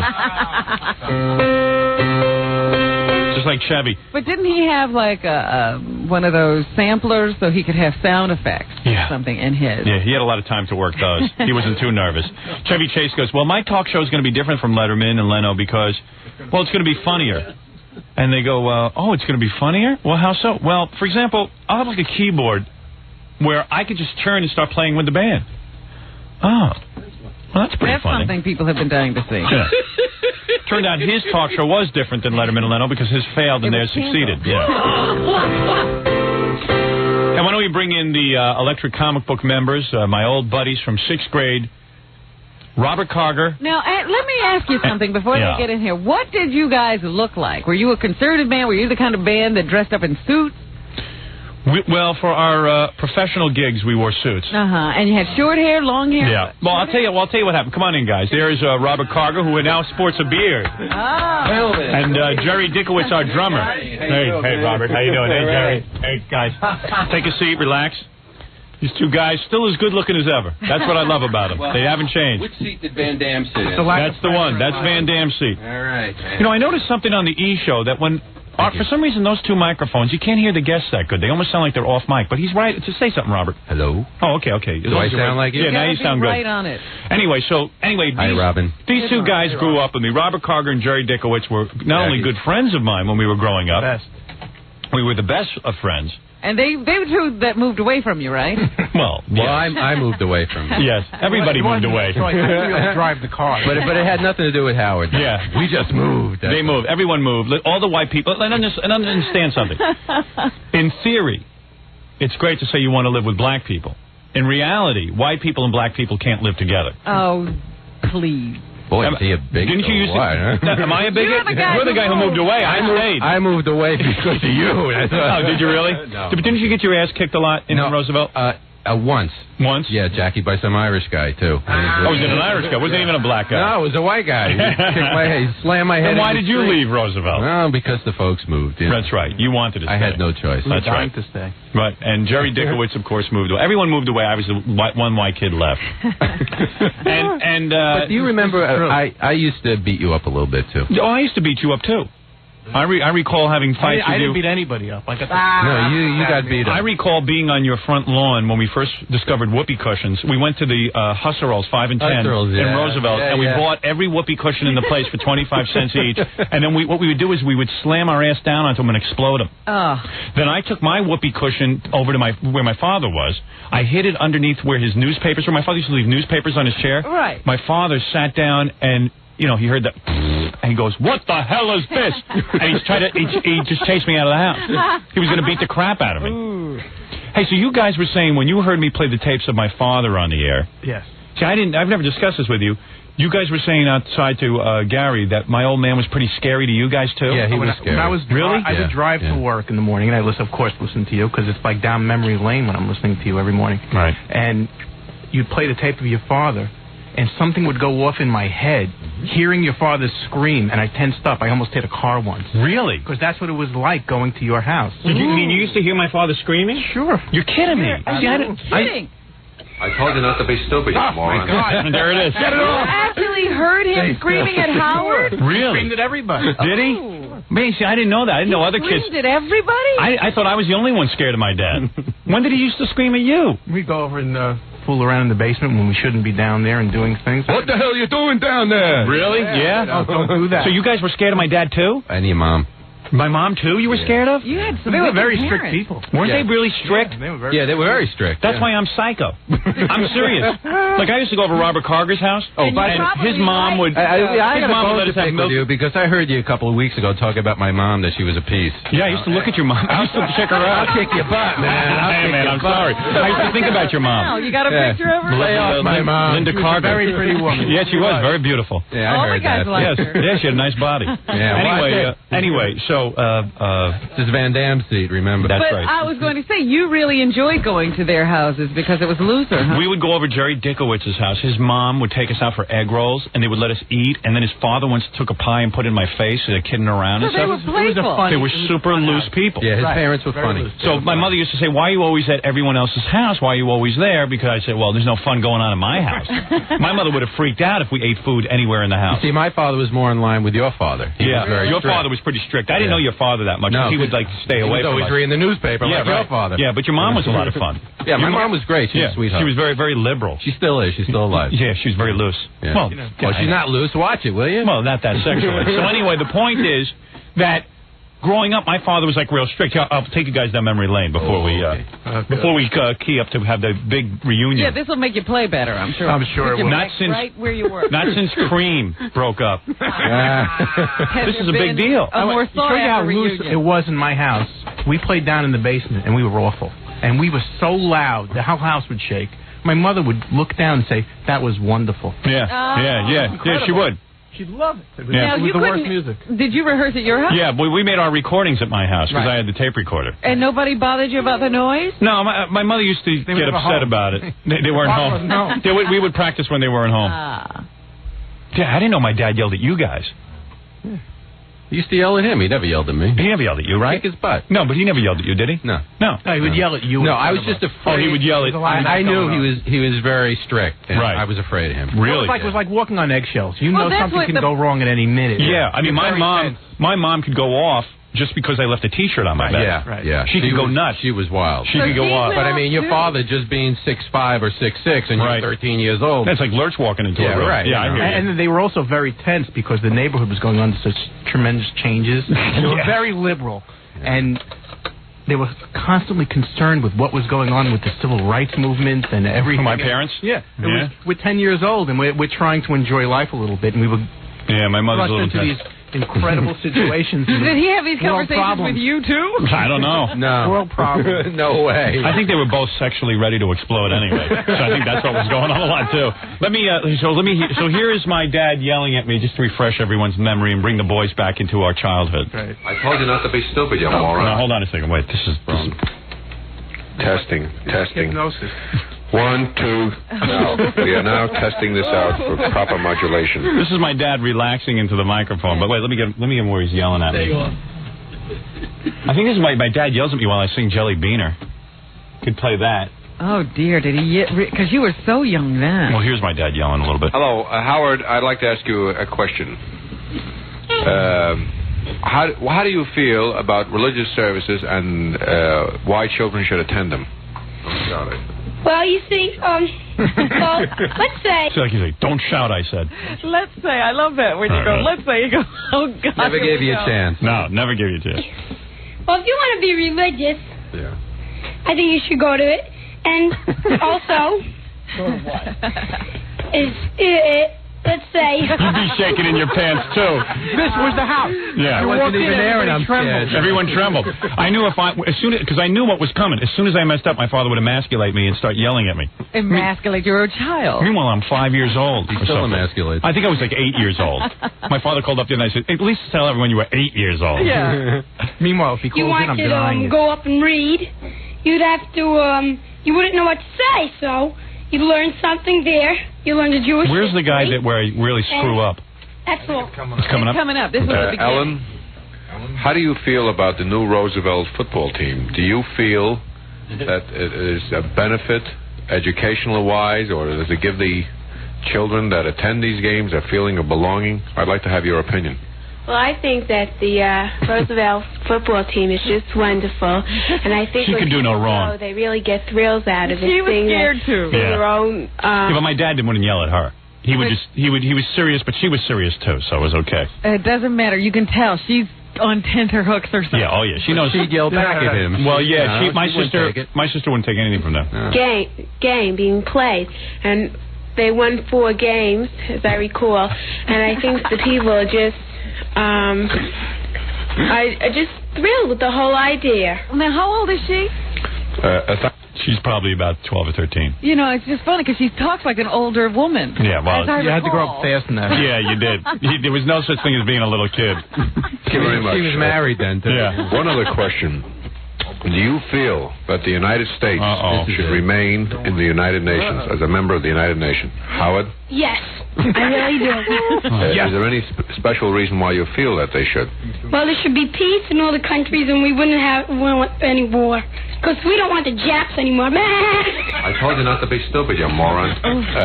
Ellen? I would like... Doesn't that affect you every time you hear that? Oh, but you know what it was? Notice who instigated. He was good, he was in line, and he just exploded. He couldn't take it anymore. We wouldn't want the Japs. It was like being straight-jacketed. And then my mom was a facilitator because, like, even when I was real young, I must have been about 4 on this tape, the one I'm about to play you. Uh-huh. And then my father would start yelling at me. And then my mother would go, what's wrong with you? They could get together on this. Yeah, they would team up. Yeah, they would get together on beating up me. I want to sing Jelly Bean. All right, sing Jelly Bean. Come on. Jelly Bean. Jelly Bean. No, you're not singing. Jelly Bean. There was no end to the annoyance. But this you was pre us. You wanted to sing it yourself. Yeah. All right, forget my dad. Forget him. I didn't know you guys were afraid of my dad. We were afraid of your house. Really? Yes. No kidding. Like, yeah, sure. Was it a threat when Howard invited you over? Well, it was like House on Clinton, you know? Yeah, right. He would sneak in the back. The back door was open. Really? Right down into the basement. You tried to avoid the parents. Bypass everything. I'm going to call these guys in as witnesses. Yeah, because... 3 degrees. It was a third degree. Right. It was a third degree. I'm going to sue my parents. Yeah, no, we always went upstairs, but we always seemed to go upstairs when his parents weren't home. So there was no, like, milk and cookies in the kitchen with Never. Mom? No, there was daggers and... no, it wasn't that bad. We never went no food, right? I've never been in your kitchen in your house at Roseville. Never. Really? Never. Because my mom didn't like crumbs and stuff. Yeah. Wow. Yeah. Where would you put the crumbs if not in the kitchen? I don't know, but She you know, was, like we go anal over. retentive? Yeah, What do you say? that's it. You're right. We would go over everyone else's house. I'd say, man, look at the party these guys are having. Yeah. They're having, cookies. Especially Jerry's house. They used to bring Chinese food home. Oh, yeah. 10 buckets of chicken. Your mom used to take us out for egg rolls. Right? So I had a little weight problem. Jerry had to go to fat kids camp. Yes, he did. He did. Thank you, Howard. Well, come on. Well, maybe they were. And when I came back, I looked great, right? But wait, that was the big news because it was like buzzing all over the neighborhood. Dickowitz went to fat camp. Yeah, right. That was a big story. Back then, we didn't know if they had fat camps or not, so we didn't know it was the first year. But we couldn't wait to see him come back to see if he was going to be real skinny. Right, we thought he was going to come back like Arnold Schwarzenegger. Well, did he? Yeah. Not bad. No, he came back a little thinner, but then he put it right back on. He came back very thin, and then he put it right back on. You know what's great, though? Going to what is it, Stuttering John? Howard, your mom's on the phone. Uh-oh. I'm not here. We left. See, Ma, now you know the truth. First, now you know the truth. Hi, Ray. Hi, Ray. Hi. Listen, Howard, you have done such a good sales job that you have now convinced these boys that they were afraid of We're men, Ray. I have to go to the bathroom. I'll be back in a minute. Ray, you can't scare us anymore. That's well, okay. let me tell you something, Robert. Okay. If you were afraid of that house, you were always there. We never could get rid of you. As a matter of fact, I used to say to Howard, why don't you go to somebody else's house and practice? You were there morning, noon, and night, and that practicing was so horrible. It shattered the house. They would practice the same thing. So we moved, Ma. So we moved it out of the house, and we went to Dickowitz's house, and we practiced there. If you went to Dickowitz's house, it may have been a few times, but no, we had to move it out because you were complaining. Ray. Yeah. Can I tell you? Yeah. I'm still afraid of you. She doesn't see herself at all. You know, I need a pill. Mom, the guys are saying all the kids were afraid of you and Dad. Yeah. You guys were very anal retentive. Never even told the kids. We had Your to sneak. father was at work. You're making up such a fabricated story. I can't believe Well, it. Ray, what they're saying is you were scary, too. Yeah, Mom, they're saying you're scary. You know something, Robin? They would hang me now. Oh. Isn't that You know what? Your mother's right. Everything was great. Yeah, everything was fine. Your mother is right. Everything was great. Ray, the apple pies you used to put on the still were great. Yeah. Ma, admit it, you never fed I anybody. don't hear it from Jerry, but I hear it from Robin. No, Jerry's saying it. Yeah, Absolutely. Jerry. That's Jerry. Jerry, you say it. You know I love you. Let me hear it, Jerry. I love you. You were scared of I love me? you and Were you scared? Were you scared of my mother, Jerry? I'm shaking right now. He says he would sneak into the back door to avoid you. No, they came to Is that true, Jerry? because Well, it was- wait. The truth, their instrument. Ray, the truth was that we used to get like the Spanish Inquisition when we walk in. Right. A lot of questions. What's doing? No, that's Jerry. That's Jerry. That was Robert talking. No, that's Jerry. That was not Jerry. Yes, it is. That was Jerry. I gave you the Inquisition about what? These are things I remember. I'm sorry. You don't remember that I gave you an Inquisition. No, I don't remember. No, you're right. I don't remember any of it. I'm telling you, I need a pill. I have to calm down. The only thing that I remember is that Howard went to your house and ate a lot of food. Well, hey, listen, Ma. Listen, hey, the kids were scared of you. What are you going to do? You made fabulous no, meals. they weren't scared of me. They were in my house. Jerry's goofing on you. Jerry's goofing on you. What? I'm beginning to believe that everybody moved away because your parents were That's right. It wasn't a black thing in Roosevelt. It was a Ray thing. Yeah. You're saying that the white people moved away because of my mother and not because of the black people? It happened in 1 year. Jerry, because my mother thinks... Something. Your father and I were very popular people in the community. Yes, I love that. Yeah. And let me ask you something, Jerry. Yeah. So you say that when you went over my house, you never ate anything or anything, right? No, we never. I never did. Right. I never can't recall eating anything. Ever. Mama never came down and served us anything. No, I remember. In those days, I remember eating a lot of things. No, Ray, I used to remember. Taken care of. We used to slide on the floor in the den where the piano was downstairs. My mom would yell, right? Because it was so squeaky clean and shiny. Yes, yes. My mom liked that clean house. What's wrong with a clean house? It was like a dirty house? It was beautiful, Ray. Yeah. It was in your house. I don't know if it was dirty or clean. My house was immaculate, too. I had a very anal retentive mother, too. Clean, you were always in my house. Well, anyway, Ma, don't take it so personal. No, don't take it personal, These please. are just childhood memories. Yeah, these are fond memories. Yeah, That's right. and as far as your father is concerned, your father never even had anything to do with the boys. Your father was at work. That's right. There you go. Thank God. What about on weekends? Of his father. What about on weekends? What about weekends? Dad was home. Sure, but Dad never bothered the kids. They heard him yelling. Yeah, we heard him from We heard him from downstairs. Oh, baloney. It was like Ray, you're absolutely right. Don't make up a story. You guys I better got to take it calm all down. back. Ray, you're absolutely right. Yeah. It was fabulous. Hey, Ma, so you're not Mother of the Year. Robert. No, that's Jerry. that was Jerry. I can't believe I'm saying that. My mother thinks you're saying all this stuff, Robert. No, it's Jerry saying it. We're half and half on this. Jerry's another one. Never got an invitation once they moved from Roosevelt, Howard. Oh, that's right. That's the truth. Nobody invited me over their house, Ma. Well, you were there for me. We knew he was still attached to you, Ray. Yeah, I could go to work. I'm so stressed out. Yeah, I know. Hey, Ma, you're bumming out the big electric comic book reunion. Yeah, well, let me tell you something. Yeah. That electric comic book was always in my house. If they liked me or they didn't like me, they were always there. I loved you. We ran up your electric bill, didn't we? Ray, I want to say the truth. That was the greatest time of my life.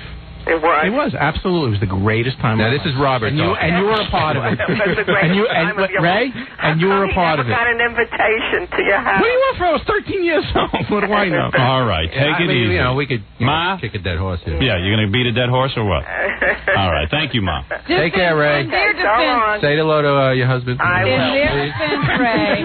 Let's hope he doesn't yell. Let's keep it truthful, fellas. But that's what they remember. That's what we remember. All. And they were don't children. remember that. They were kids. Not one bit, because that Howard is doing such a number. Howard doesn't even remember it, but he's getting them to remember it. Ma, who knows? Who knows? Psychosomatic, Ray. Don't bump it. Come on, boys. All right, take care, Ma. Bye-bye. So long. It is on Halloween. My mother goes as my mother. She dresses up. It scares people. All right, boys, let's discuss our band. Forget about parents. Parents only got in our way when we were kids. As long as you don't mention my mom again. No, I won't. Nice looking woman. Yeah. Let me ask you something. This is what happened. In 6th grade, we had a band. Now, who decided to put a band together? All right. I think it was me and Carger. Would you say that's right, Jerry? Yeah. All right. Me and Carger had the guitar. Did you play instruments or what? I had a guitar. He had a guitar. I had been taking piano lessons. And I had just bought the first electric pick that you can put into acoustic at the time. Right. And I still have that pick. Yeah, and he still has the pick. Anyway, the point is, listen to this. Pick 'em. I said to the guys, Pick 'em. Thank you. Even if we can't play any instruments, what we're going to do is we're going to really take this seriously. We're going to go down to the high school every day, and we could even run around on the bleachers. We were the monkeys. Yeah. And we can pose for pictures and practicing looking cute for girls magazines, like 16 magazine and Teen magazine. So this was all to get girls. And remember, basically, yes. Yes, it was. I remember I said when we were then we were real overworked girls. I said to the guys, if we're like Dino, Desi, and Billy, all right, Dino, Desi, and Billy. like those guys, you never hear their records. I always thought we were the monkeys. No, but they're always in every teen magazine, and it doesn't even matter if they can play. But we'll send pictures of ourselves in our pea coats and stuff. You didn't realize you didn't have famous fathers. Yeah, right. I just figured. Not yet. I just figured that if we thought Ben was famous. No, but I just figured Carger's a good-looking guy. Right. I figured, man, he could attract some girls, and then we'll be in the band. I had buck teeth then. What the hell did I know? I know. A lot of girls thought you were good-looking. So I figured, hey, with his good looks and my superior talents, of course. How did I fit in? I don't know. You were the only one who played drums. Right. We didn't know anyone else. That's right. So I figured out that and I would call, when I would go home, I would call these magazines and write letters to them and say, hey, we would write letters. We wrote letters. Do you guys remember any of this? No. I wrote a letter to 16 magazine and said, hey, listen, We're a band. We're the Electric Comic Book, formerly the Plumbers Union. Right. And we toured as the Plumbers Union. We changed the name. I said we are available to, for pictures and stuff, so you can put us in the magazine. You put all these other guys in magazines, and we're really cute guys. Come on down and photograph us. We're the only boys who bought these magazines, by the way. Yeah, right. Somehow I suspect other boys did, too. Anyway, the point is that I figured we would be really famous. That's when I sat down and I wrote. I wrote Psychedelic B, and then I realized our next big hit song, which was not in the top 10 yet. No, Silver Nickels and Golden Dimes. Carger wrote the music. Oh. Thank you. And I wrote the lyrics. You needed a flip. We needed a flip side. And these were You guys serious? Very serious to me. It wasn't like you wrote a couple of bad songs and then finally wrote a good one. You just took whatever you wrote the first time. Yeah. And the point was that the point was. Yes. That I really thought we were going to hit. In fact, did this sound like anything you heard on the radio? Yeah, because let me tell you something. I took my daughter downstairs, right? She's 11 years old. I played her the tape. I said, hey, there's a new grunge band out. I played her the tapes of our band. Yeah. And I said, you got to hear these guys. They're the biggest thing. My daughter was dancing to it. I'm telling you, these were big hits. She was dancing. That's right. We have a career. That's right. I'm telling you. We have a career. This music's in fashion. You know what I'm going to take with What fashion is that? We're going to play these songs today and make them good. All right. You guys practiced? No, we haven't practiced. We're going to practice during the commercials. Okay. Don't you think we should? 20 years, yeah. Yeah, well, last time was a washout, man. Yeah, right. But this looks just like my drum set. Yeah, I got the drums. I got a drum set. I looked at those drums and I said, those are too good for Jerry. I got a drum set here. I've got a Robert Carger's guitar here. Yeah? I've got my electric piano here. I know you're all set up there. Yeah, I don't even remember how to play the songs, but we could figure them out during the commercials. Maybe we could play a few other things, too, like we used to do. We used to play we could do Rising Sun. Hang on, Sloopy. I used to like Satisfaction. Satisfaction. What was the other one we discussed? Walk, Don't Run. Walk, Don't Run. By the way, Miami, you got on board just in time to hear the big reunion. Yes, to all my cousins and family in Miami. That's right. I'm still the same Mom, person. Bernie. That's right. There we are. Bernie and Robert get together socially now, or is this a real reunion? No, this is a real reunion. We don't really haven't seen each other. No, we have. So when did we see each other? 5-6 years ago we did. Yeah, and I saw Jerry at the book party. Right. Yeah. I tried to get close to you, but the cops. For some reason, we never could get the reunion going. Yeah. Can we call for a Roosevelt reunion? No, I don't want to see anybody from there. Why would you do that? You don't want to see anyone from there, do you? Yeah. Well, I'd like to. Really? Joanne Tanico. That was your girlfriend. Right. For a while. That's right. All right, listen, we'll talk about that in a minute. Let's do the electric comic book first. I'm very excited about this. Yes. And then what I'm going to do is... You haven't played the original so people can hear... We're going to take a commercial break, then I'll play the originals. Okay, so they'll know what's coming up. All right, we'll be back right after these. You're listening to a man so critical, he could even find fault with Mother Teresa. That's right. Howard Stern. And you better believe that. Jackie New Rave joke page Martling to order Jackie's Wild Comedy CD. It's $10 plus free shipping and handling. Price includes full-color 20-page Jokeland catalog. Call 1-800-323-5464. Tonight, 2 big shows at the Comedy Connection as Jackie flies to Boston. Nathaniel Hall, Boston, Massachusetts. It's almost all sold out, so are there any tickets left? A few, I think. A few left. For raunchy jokes and info, call 516-922-WINE. I am sitting here with my band from 6th grade. Thank you very much. People don't understand that we were a band. In 6th grade, to have a band was the thing to, that was a big thing. And it went through 7th and 8th also. That's right. Oh, yes. How many people had bands? How many people had bands? Everyone. Everyone. Everyone back then had a band. They had a guitar, they had a band. We should have been They had a garage, they had a band. That's right. And we had a band. And we would practice every day. Now, here's what we sounded like in 6th grade. I'm going to give you... Okay. All right. I'm going to play a little of that. So yeah, you also were the recording engineer, weren't you? I worked the tape recorder. Shut up, sit down. That's right. I was the one. Now, which one do you want to hear first? Psychedelic B? Well, that's my favorite. That's the hit. That's the. I was thinking side one. That went platinum. That one. All right, let me play you Psychedelic B a little bit, and you can hear what we sounded like in 6th grade. That's why this is really exciting, Dad. Good, I can get the chords there. Okay, good. The Jerry Dickowitz drum solo.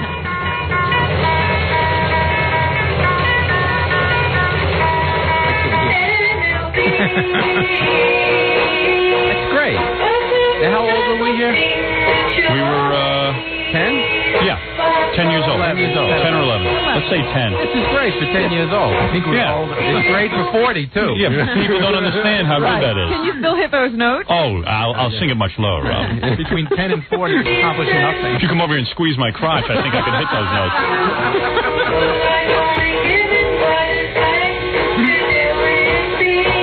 Unusual words. writing them down. Gary, bring me the words. Here we go. Did we ever figure out what this song was about? No. Did we say LSD? This was pre-LSD. This was about drugs, though. It was a certain kind of thing you'll always want from me. It'll be a certain fruit that's only given by the psychedelic bee. This was LSD. Well, we were really hung up on sex. It could have been sex. See, I thought that you were saying that your love was, your little love juice there. What love? He had little juice. I had no juice. At 11, you didn't have any juice. Was the thing that everybody'd be hungry No, the point is, if I'm talking about psychedelics, that means I'm talking about LSD. See, I thought you were the psychedelic bee. I am the psychedelic bee. People don't realize that. Carger's the walrus, and Nicholas is Plank of the mulch. What are you again? I forget. All right, anyway, so here's the point. The other song, Silver Nickels and Golden Dimes, I know what that was about, because I wrote the words to that, and Carger wrote the... Now, psychedelic bee, I wrote the whole thing. Right, and you don't know what it means. The boys helped me bring that interpretation to you, okay? I mean, it was once the band got a hold of it that it became the full sound. Yes. Granted, when Dickowitz added his drum licks, and Carger added his guitar licks, it became a whole different thing. All right? Lick there. Silver Nickels and Golden Dimes, however, which was the follow-up song, which was a collaboration between Carger Stern. Right. It was like a Clapton Bruce kind of thing. Right. McCartney-Lennon, if you will. Right. In those days, McCartney. This one was clearly about prostitution. Oh, it was? Oh, yes. Really? I thought so. What were you singing about prostitution? You know what? It was a takeoff from House of the Rising Sun, and then you wrote this with the words. Don't ever second guess why I wrote something. No offense, my old friend. You were playing. I forgot what it was. I wrote this. I wasn't thinking of House of the Rising Sun. Barry, I'll give you a silver nickel.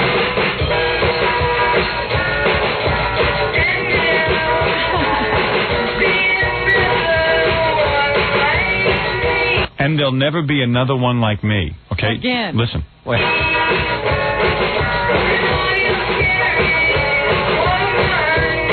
And all you care for is money.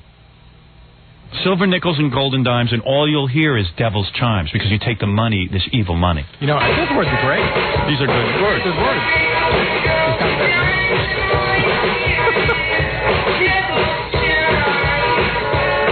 I guess who just called in to complain about my music? Miss America. And she's deaf.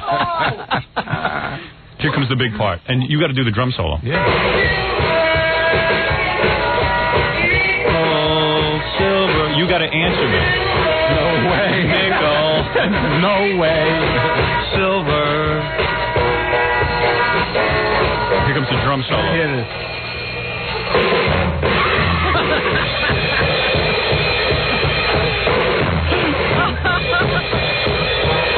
That rocks. That was so funny.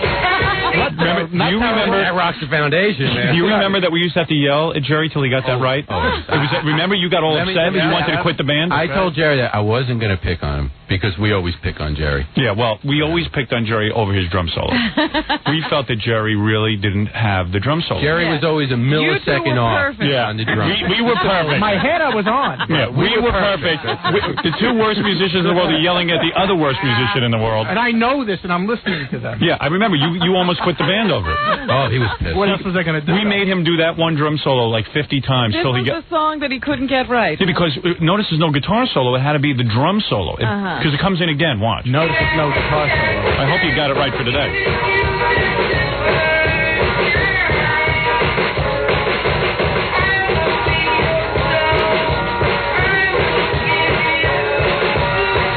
I will be your soul. I will give you gold. Oh, God. You know what's amazing? I'm really listening to this. You know what's making me nauseous? What? There are people that I do business with that are listening to this. Right. Well, thank God you only have to play the drums. I've got to sing this. Are we going to lay this down on vinyl or what? Yes.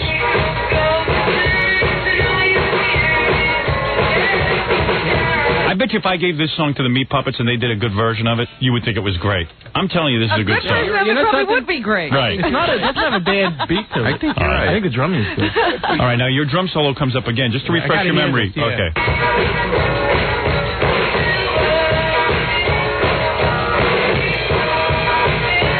The silver nickel. Here comes.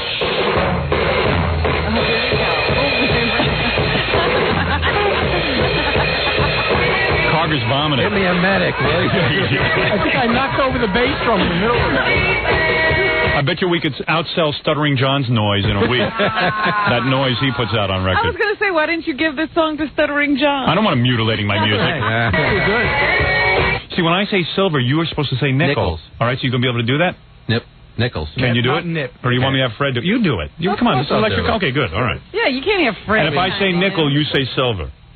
Let's do it seriously. If I say what? You want to do silver, nickels, and golden dimes first since we just played that? Oh, I have to get the chords.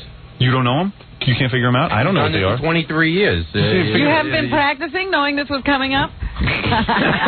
Practice. Hey, the guy's got a life. Come on. All right, are we ready? You want to take a break and we can figure it out? Yes. Yeah, okay. Yes. All right, let me take a short break. When we come back, we'll perform Silver Nickels and Golden Dimes. You're a live reunion. This will be the first time in 30 years that this has been performed. It isn't. You got together once before. All right. Whatever. We'll be back right after this. This is better. I've said to the guys I want to perform this in a serious fashion. Robert Carger and I have rehearsed the guitar parts. Jerry Dikowitz and I have... play the drums? Jerry hasn't played the drums since with the last reunion. And Robert Carger was having trouble remembering what an A chord was, so we're all in big trouble here. It was a music lesson. A goes before B. Now, since I'm singing, I want to get my... you got to do some vocal? I got to do some... No, not vocal exercises, but what I want to do... What? Is get my voice harmonized. Hold on.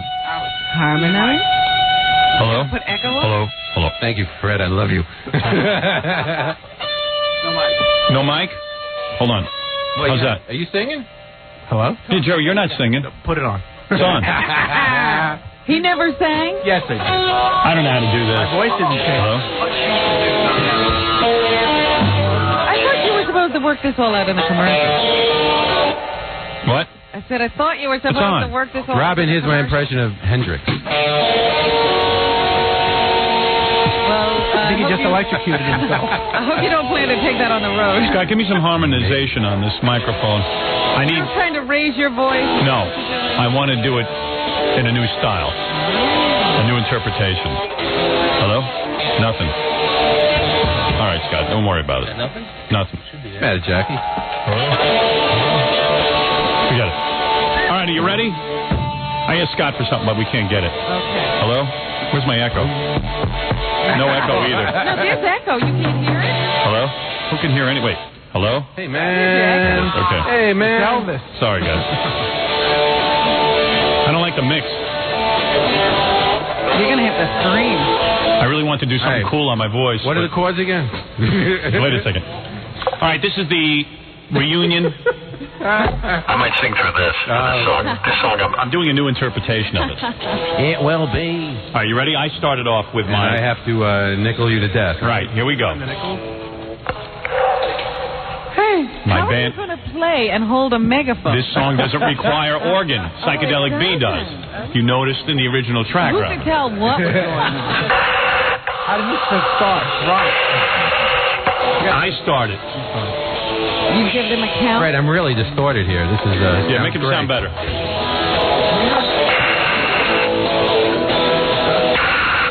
All right, here we go. Don't stop playing it. Stop. All right. See, I have to be the leader of the band. Yeah, right. Oh, you are the band leader. I want go-go.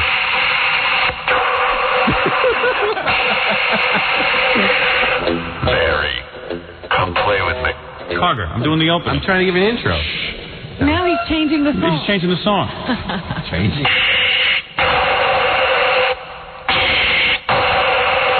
Barry, come play with me. I'll give you a silver nickel.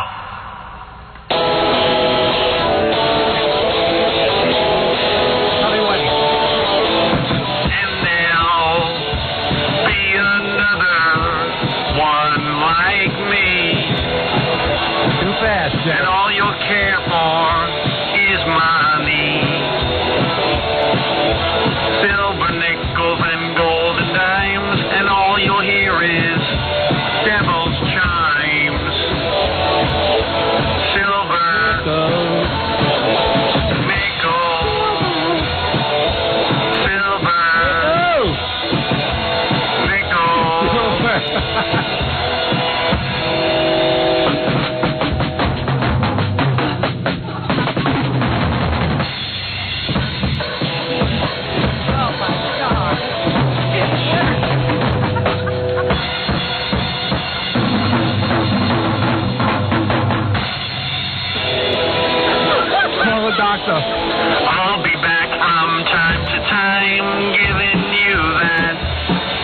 a dime. Jerry, are you listening to the song? I will be your soul. I will give you gold. Silver, nickels, and golden dimes, and all you'll hear is devil's chimes. Wait a second. Wait a second. Hold on a second. Turn his drums down. Yeah, wait a second. Hold on. I would pay him to play it faster, actually. He's saying slower, he's saying fast. Suddenly, Gary Lewis and the Playboys are the London Philharmonic. Hey, put Jerry in the hole. Hey, Jerry, just play with your hands. A little too loud? No, a little too fast, Jerry. No, you were completely off. I liked it fast. You like the song Jerry's playing? You gotta speed it up. Yes, I want to hear the one he's playing. All right, maybe we should try Psychedelic B.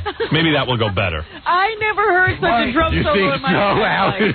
Not really. Do that drum solo again, Jerry. I couldn't on a day. Can I have that drum solo again? Yeah, baby. Check Come if on. his headphones are plugged in. Maybe he's listening. Yeah, maybe you're listening to another station. Satisfaction we're playing, isn't it? No. Play that solo. Let me hear that solo again. Well, it sounds like a car wreck. I'll give you a note. Yeah.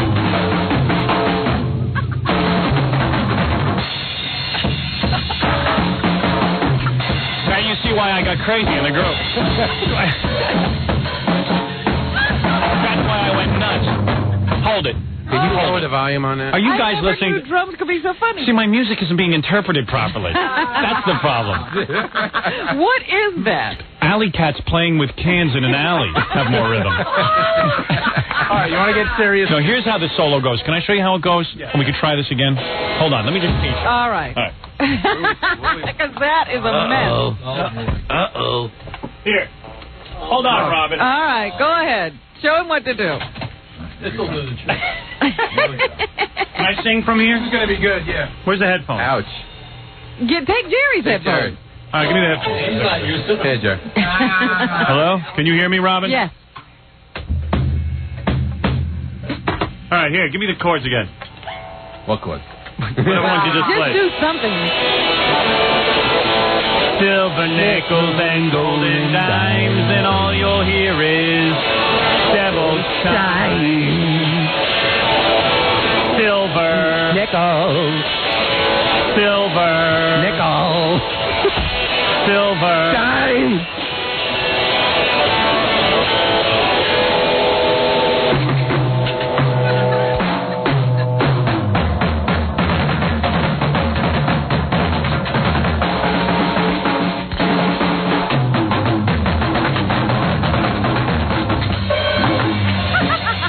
That's how it goes. That's how it goes. Oh, yeah. Like he should repeat that. That's it. Now, just do it like that.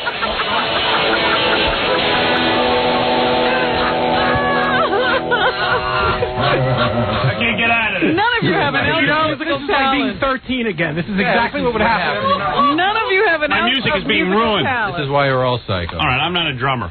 All right, let's try Psychedelic B. You're not a singer. You're not a drummer. This reunion isn't going well. I can't believe I did it worse. I'm never going to yell at Jerry again. It's only causing Ain't that easy, huh? All right, turn on my organ now. Now, come on, guys. I want to All right, do you this. gonna do Psychedelic B? It will be. Chords to Psychedelic Do you know how B. it goes? It will be, it's C and F. C and F. And then you do the part where it goes, and it won't hurt even more. Do you know that part? Yeah, man. And you will want, because you do that part. Yeah. And you will want. Do you know how to do that part? Because I don't. Just show me what the hell C and an F is. Yeah. Uh-oh. Oh, man. What happened to you? You were... That's the F, right? Right. Maybe that's why these other Can I groups touch don't it after those reunite. fingers? We had to make a living. Can you... Wait.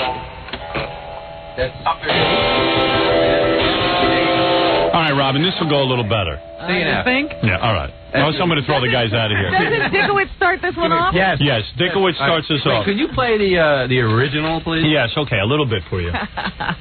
Maybe we should take a break and rehearse this one. Thank you. All right. Thank God. Let me take a little break, and then we're going to rehearse this. All right. All right? For the big reunion right after these words. It's a little bit of a problem.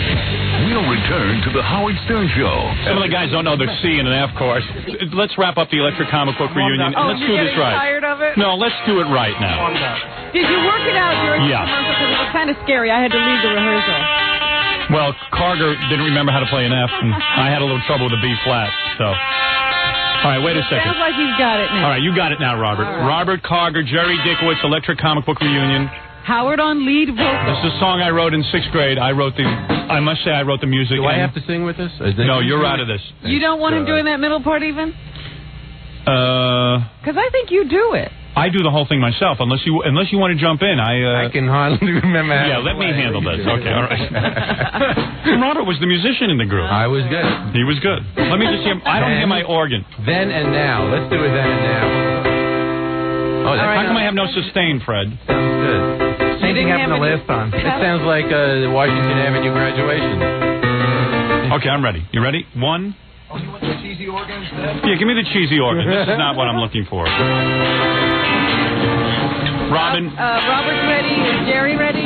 Jerry, are you ready? Ready, Jonathan. All right, come on. Let's do it right, guys. Come on, no fooling around. You better lower his guitar. How's that? There you go. That was real music. His guitar is too loud. Why am I not being heard? No, this is good. I like it. Robert's the musician. Here we go. You ready, Robert? Jerry, you ready? Ready. C. Okay, here we go. This is called Psychedelic B. It was written in the 6th grade. Thank you. All right, you started. C. No, drum roll. No, the drummer. Oh, thank you. Thank you, Robert. He looks at me, right? Anytime I should come in. Right. Wait, no. What happened to the little intro? You're the wrong song. Sorry. All right, start again with That's the drum. not how it goes. He's not serious. I know this song better than this. No wonder my father had to yell at you. Go ahead. Ready, Joe? He's doing it. Now you do that part.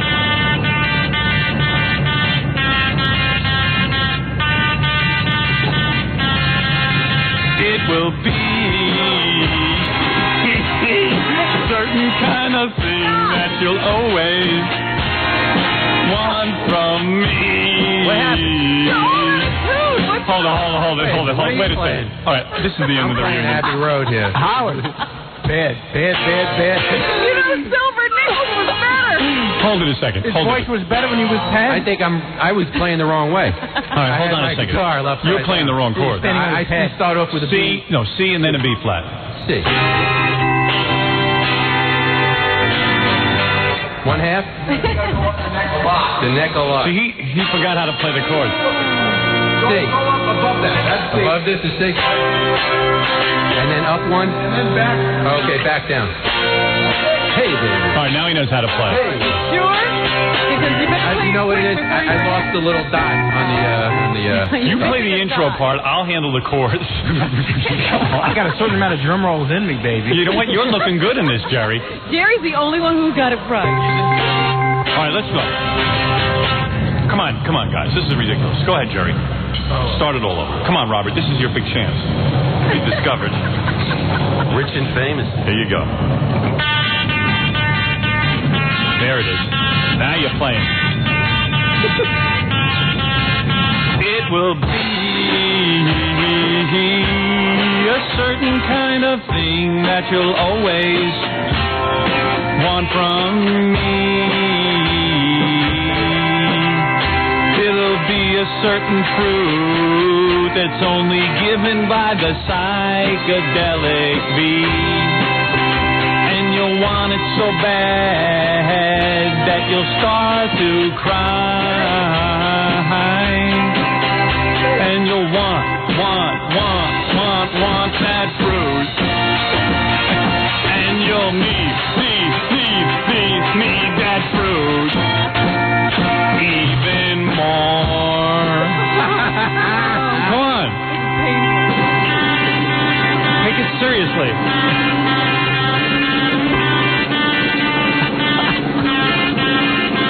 And you'll be certain kind of thing that you'll always want from me.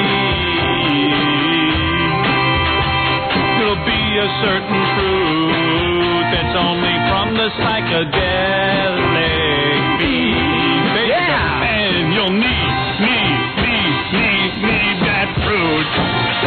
Yeah. And you'll want I'm quitting now. that fruit. Quitting time. Thank you. Wow, that was great, you guys. Please put this on CD. Yeah, sure. Admit it, I shine musically with these two. Yes. I got a fax from Willie. Yeah. He says, Howard, what's the deal? Haven't the listeners been good to you? Why are you picking us this way? All right, so forget it. Crap is making my ears bleed. Damn, well, listen. Oh, come on. Willie, baby. All right, well, screw it. They should be sitting in here. Yeah, right. He even says, I'll buy a paperback. Just stop it. All right, if you run out and buy the paperback, I'll stop right now. Hey, this is great marketing, Howard. Yes. Let's do... no, I think we've done enough, Robert. You really want to break a plan? I don't know. I don't think the people are demanding more music from us. You don't think? Listen, you guys were great to come down here. Jerry Dickowitz, my drummer, a longtime drummer. My dear friend and associate. I want to thank you for coming here. Robert Carger, of course, my dear friend and associate, a guitar player. We had a lot of fun together today. He had a terrible accident with his hands, and that explains. Yeah. Robert and Jerry had terrible accidents. Robin, I take that hello mockery back, please. And I just want to thank you guys for the big electric comic book reunion. Robin, my music lives on. You know what? We'll forget about this in 6 years and you can come back. You know what you guys ought to do? Sure. Seriously, you guys ought to go home, burn your instruments, and bury the ashes deep in the ground. That's it. Get on a plane to Venezuela. That's right, and put it behind you. Anyway, the great Robert Carger and Jerry Dickowitz. Thank you. There you've seen it. Everyone demanded an electric comic book. Go on my fans, please. We really wanted that. If 16 Magazine wants to come down and photograph us, it's okay. All right, we'll be back right after these words. I got Mary Lou Henner on the phone. I just want to make a point before we go on to Mary Lou Henner. Yes, what is your point? That song is a good song. It's just that the musicians, listen, Carger doesn't play guitar anymore, and Dickowitz is not a drummer. I don't know if they ever did. Fred and I were doing a rendition of it. Well, let me just read the faxes. Look at what you're putting people through. All right, here's what it says. Electric comic book is great. Do you know anybody who can get this ice pick out of my ear? That's from King of All Allergies. Robin, please call me and let me know if it's safe to turn on my radio again. Well, I admit that was not good. Hey, Howard, shut up and sit down. Garage doors all over the Suffolk County are opening. My ears are effing bleeding. I'd rather chew on broken glass and drag my fingernails across a blackboard and drive railroad spikes through my feet than listen to this. Had it been done properly, you wouldn't have felt that way. All right, now you say you and Fred can do it better.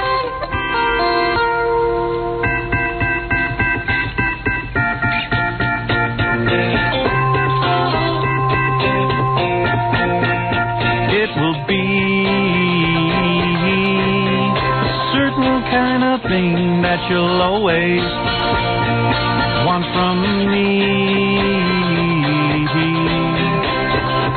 It'll be a certain truth. It's only from the psychedelic beat. At first you'll see a certain kind of fruit in the sky, and you'll want it so bad that you'll start to cry, and you'll want that fruit, and you'll need that fruit more and more. See, now I can't Well, sing. I rest my case that none of you were ever musicians. Fred is a musician. Well, hey, that's me on the organ. Robert, Jerry, isn't that better? We had rehearsal time. Name is Residuals. Thank you very much. What is it? You should have seen the disappointment in their face when they walked in. They go, "What's this? What's this?" That's what I said. What is going on here? Yeah, all right. You're right. Somebody else I shouldn't play our songs. Thank you. Fred. You're right. I would never do that. And what's this? All right. I'm going to turn off my Howard Unplugged. Huh? All right. You're right. Thank You're you. absolutely Thank right. you very much. I take it back. Thank you, guys. I had to prove a point there. Can we leave in peace? Yes, you can. The electric comic book, ladies. Prove this point. Thank you. Rob, you got to admit it was a little better. It was 100%. Yeah, I heard the faxes. Thank you very much. It's insulting, isn't it? Yes. All right, I got to talk to Mary Lou Henner on the Take phone. care, guys. Take care. Bye-bye. That's my old band. Bring them in again every 6 years to show us how good Fred is. I was going to have, yeah, exactly. I was going to have Mary Lou Henner live on my show a couple of weeks ago, but she, Mary Lou, is that you? Hello? Hello? Hi, Mary Lou. Hi. You know, Mary Lou backed out on me a couple of weeks ago. Well, wait a minute. No. My baby was sick that night. Oh, That's please. the truth. We didn't have Howard, a baby book. I think Come you're on. just upset with me because I didn't come on your show. I'm not upset with you at all. But let me tell you something. I did a show 2 weeks ago. I did the breastfeeding show, first of all, 4 weeks ago. I did another show 2 weeks ago where we did a show on what makes a man sexy, and I mentioned you. You did? I did, because I like that, that Jewish type. Half Jewish. Let me tell you something. Well, you must be a Jewish type. You're not a half Jewish. Yeah, you can't see the other half of me. I look like a moneylender. You like that moneylender type. Mary Lou, of course, we were making the point earlier this morning that if I talk about breasts on the air, the FCC fines me over $2 million.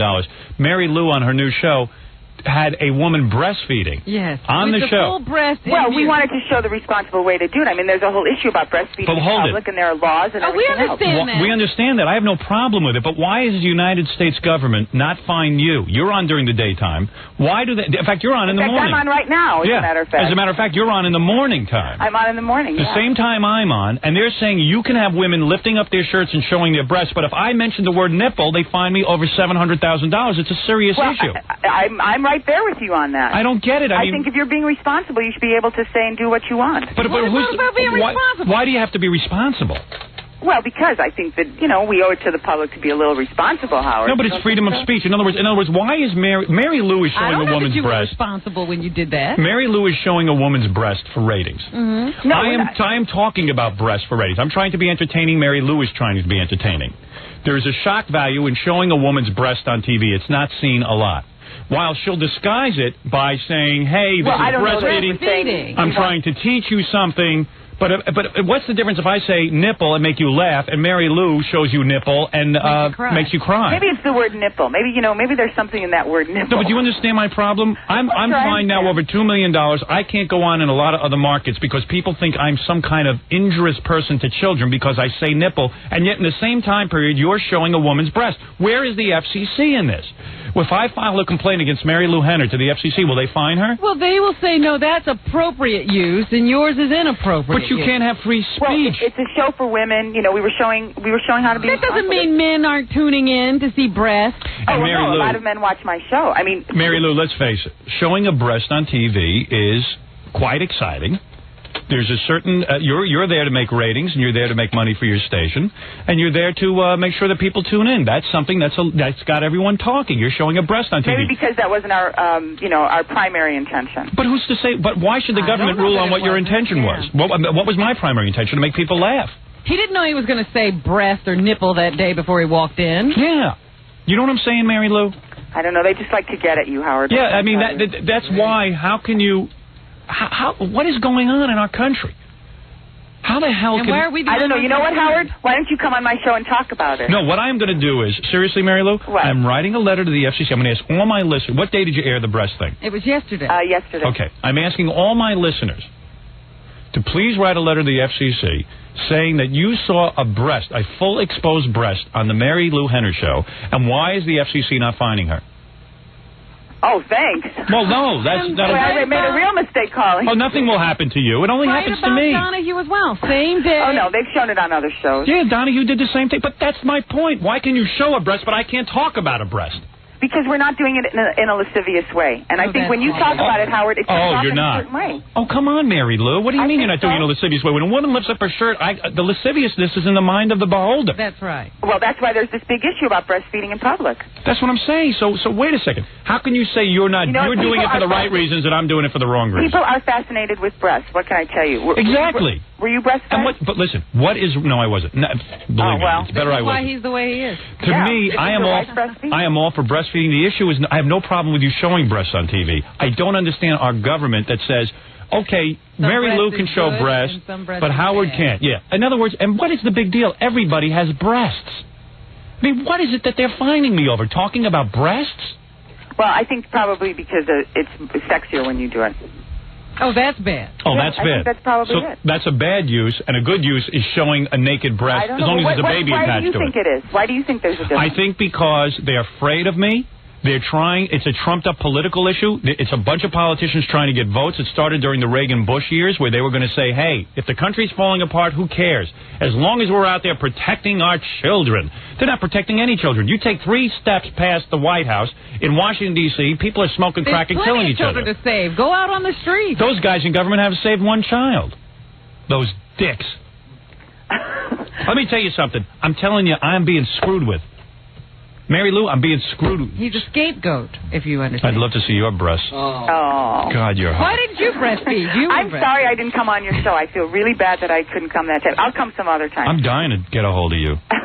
You know, Judith Regan, I saw her last weekend. She was here in Los Angeles. My editor, yes. And my editor, well, almost my editor. You know, she started with my book, and then she ended up leaving pocketbooks. Mm-hmm. And so I love her. I mean, she's really become a really good friend over the last few years. Yes. And she said, you two would get along so great. Oh, my God, you two. Well, you've been here before. Yeah, well, a long time ago. Very long time ago. You would love me. She hated it then. What's your story now? You going out with anyone? I'm married. He's married. Oh, I'm yeah? married to a nice Jewish boy. Who are you married to? His name is Robert Lieberman. He's a director and a producer. I got a question for you. On Taxi, I've had this argument with Fred for about 10 years now. You never wore a bra in Taxi, right? Oh, yeah, I did all the time. You did? Oh, God, yes. You were arguing the opposite? You have the most gorgeous breasts I have ever seen on a woman. Are we going to get fined for this? No. You are perfect. I don't even care. I'll risk a fine. You are perfectly formed in that area. There is, never have I seen them, Robin, including your own breasts, which are very beautiful. I have never seen a more perfect breast on a woman. Well, thank you very much. Those are beauties. Or a more perfect bra, maybe. You don't know. What bra do you What use? bra do you wear? Oh, stop. Seriously, I mean, really. And those are your own. You never had implants. Oh, no.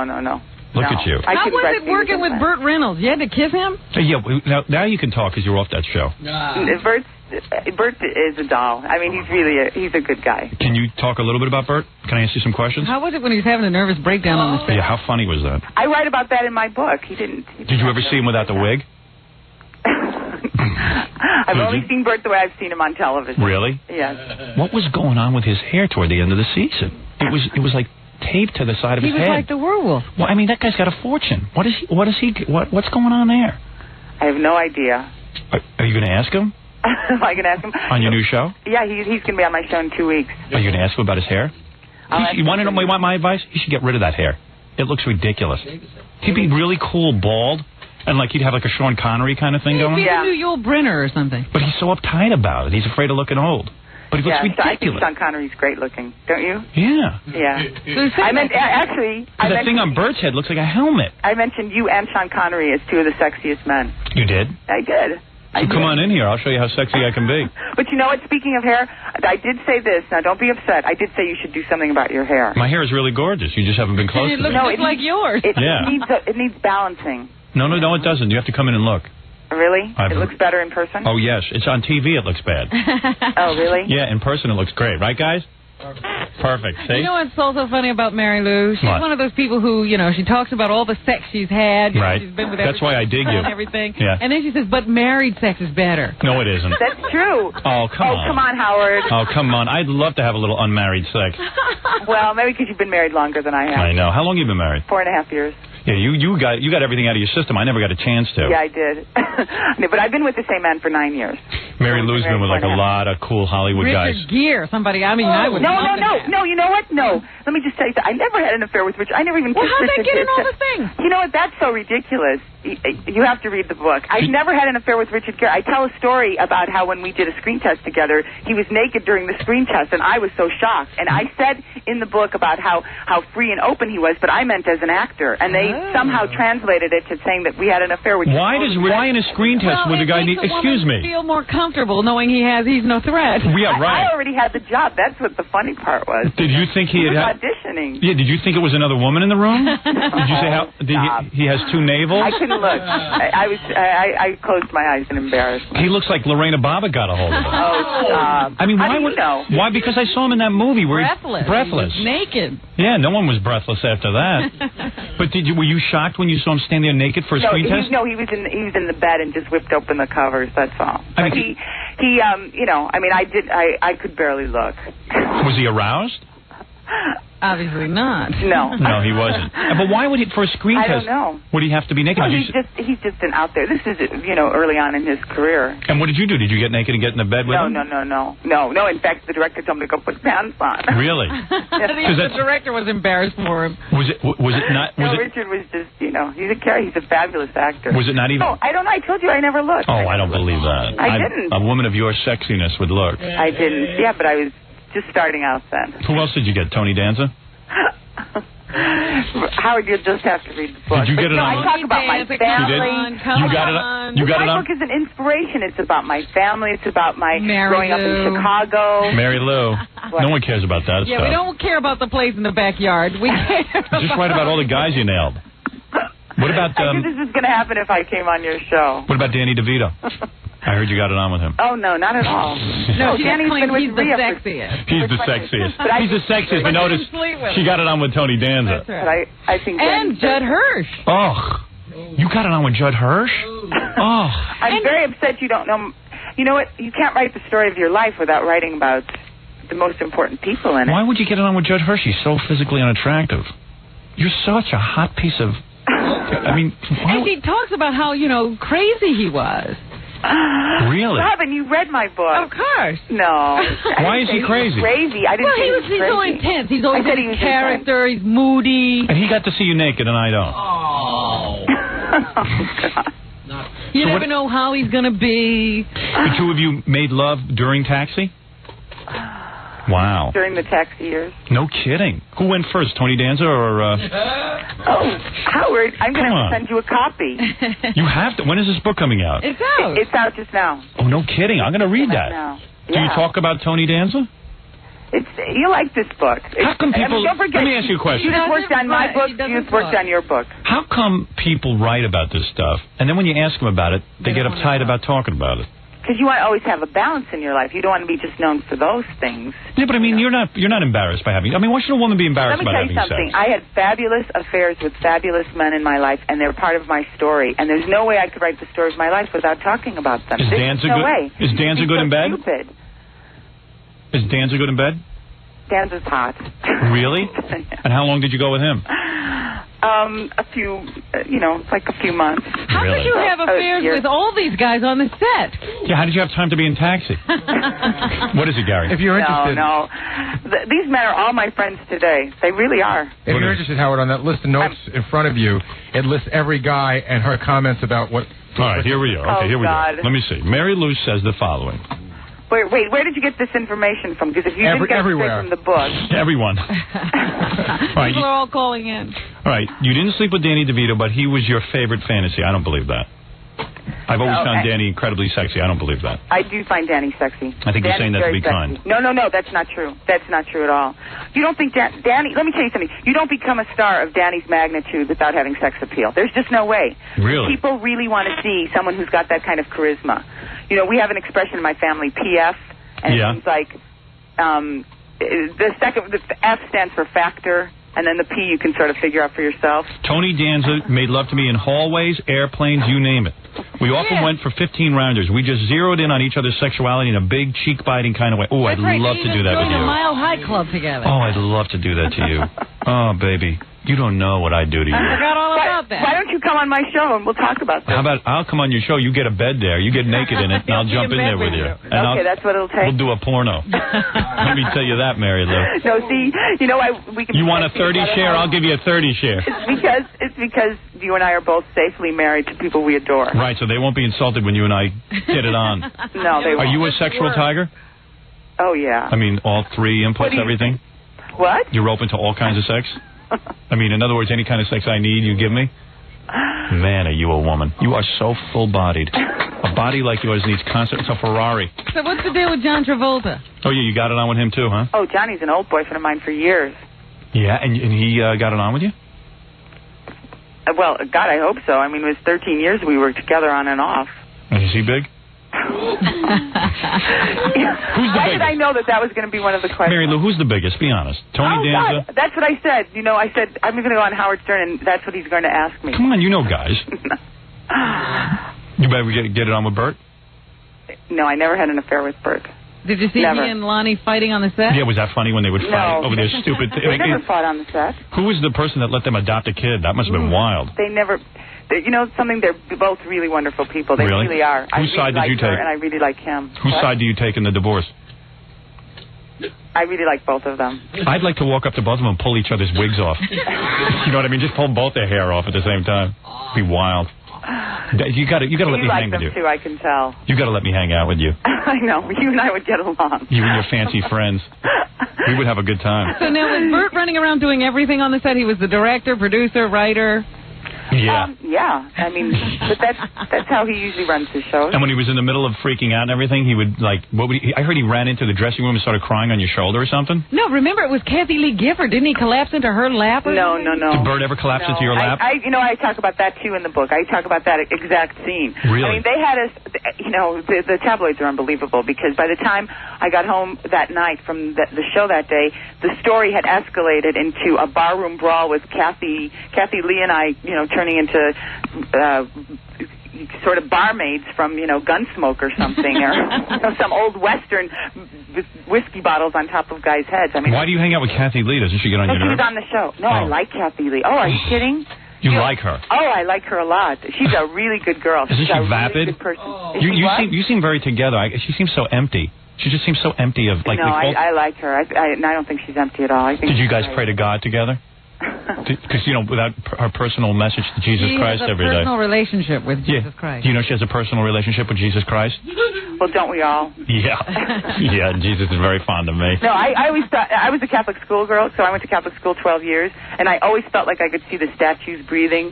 We had this big crucifix in front of church, and I always thought that, Yeah, and then you went out and had sex with Tony Danza. You know what? Wait a minute. Let me just tell you something. This is where my fixation for long-haired Jewish guys comes from. Half Jews. When you think about half Jews comes from. Right.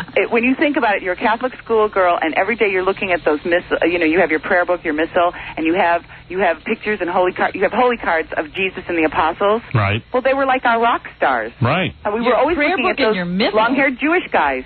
Yeah, I got my missile right here. What missile did you get? She went to a real serious school. I went to Madonna High School. Hey, so wait a second.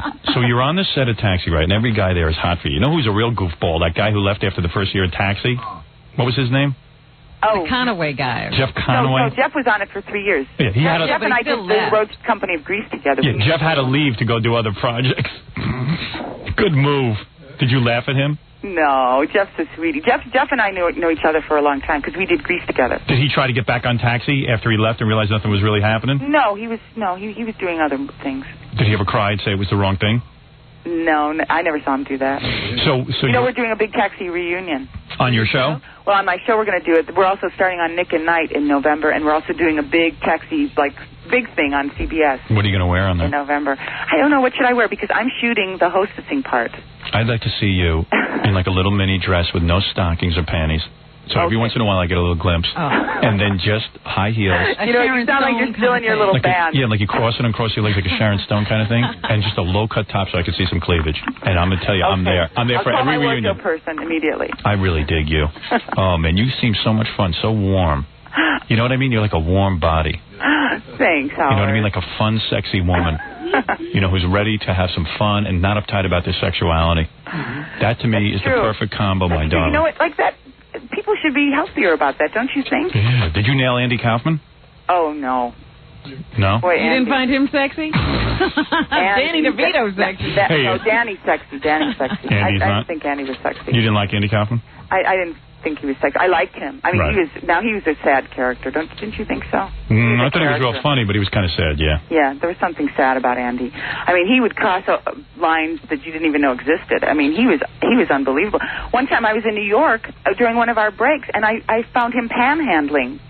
Really? For the hell of it. He was great. Taxi... No, he thought of things. Do you know that on Tuesday nights, we shot on Fridays, but on Tuesday nights, he would go to Jerry's Famous Deli in the Valley, and he would be a busboy. I know. Can you believe that? I know, just to stay in touch with people. Yeah, just to stay in touch with people. I mean, he would get away with the most outrageous things. Did you think he died at first, or did you think it was like a goof? No, you know why? Because I saw him 2 months before he died, and I didn't recognize him. I had seen him 2 months earlier, and in 2 months later, he was like a ghost. He came up to me in a restaurant, and it took me a while to even know who it was. He got like brain cancer or something.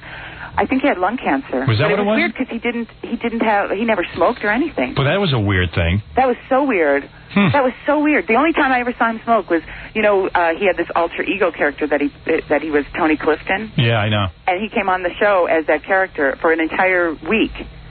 being somebody else. I mean, can you imagine working with somebody for 3 months and then one day the producers come to you and they say, okay, now Monday our guest star is Andy, but it's not Andy, play along? I mean, and this isn't even going on TV. This is just real life. This is just real life. And a guy walks in. A guy, it's like you, Howard, all of a sudden walking in with, you know, a padded stomach and a nose and different hair and different makeup and an outfit, and you go around introducing yourself to Robin and everybody else. and for no particular reason. He's doing this just with the other actors. Yeah. Unbelievable. So you... To me, I got to just say this: Taxi is maybe one of the best shows of all time. I think so too. You can watch any one of those reruns, and you still get money from that, right? The residuals. Oh no, you know how it is. I mean, really? The first year you go, whoa, this is pretty nice, but then each year it's kind of halved. But you're a millionaire, right? Oh no. Yeah. No, it's expensive out here. You're not a millionaire? Bert didn't pay you? What's a millionaire? I mean, you have over $1 million in assets. Oh, in assets? Yeah. Probably with my house and stuff, but no. I mean, don't forget it. I mean. You mean with my husband and me? Yeah. Well, that's not very much, though, when you think about it. No, when you think about... No, but when you say assets, you don't mean money in the bank, because I certainly don't have... With all the work you've done, you should have $1 million on you right now. Oh, no. You should be carrying around $1 million as pocket change. It's way too expensive out here. Really? It's way too expensive. Plus, I mean, when I was on Taxi, I wasn't making that much money. So how uncomfortable was it when I assume you started making love to Tony Danza first, and then you switched to Judd Hirsch. So how uncomfortable is that on the set when you're like breaking up with those guys and having a whole romance going? You know what? Don't forget it was a very different time, and plus when you see people every day, it's you're just living your life. It's not things aren't weird because you're spending so much time with one another. What happened? Like you were in your trailer and like Tony walks in and you're talking. We didn't have trailers. We didn't. All of these men are my friends today. Yeah, but I mean, how did you get into it? It must have been weird. Like I mean, all of a sudden, like he asked you out for dinner. Howard, I'm sending you a copy today. Yeah, I got to read your book. Does Tony ask you out for dinner? You know what? You'd really like my book. My book is fun. Did Tony ask you out to dinner? You'll have to find out. Come on. We're there together all the time. Don't be a tease. Oh, I like being a tease. To you, Howard? What do you mean? You were working all the time? So where do you do it? Like, did you just like get so sexed up that you go off to like a bathroom or something and do it? It's like they tag team you. Did they ever do it at the same time? No. I mean, Howard, I'm not like that. You don't go for I worked with these guys for 5 years. You never had a threesome? 5 years, no. Never tried. So how much time was there between Judd and Tony? A day. Oh, there was a good statute of limitations. Did you ever try lesbianism? No. Never? No. You're not open to that? If it was like the right girl? I haven't found like a nice, Wait till the ratings come in. See, if I was married to Mary Lou, I would bring a girl home. I wouldn't even ask her. And I'd bring a girl home and throw her right in bed with her. I bet you'll try lesbianism on the show if she needs to. Lesbian moms, no. No, my show's handling things in a very responsible way. Robin is really attracted to you. Oh, stop that. We did a show last night on the family bed. That was an interesting one. Yeah. That'll be on in a couple weeks. And what do you wear to the family bed? No, we don't have a family bed.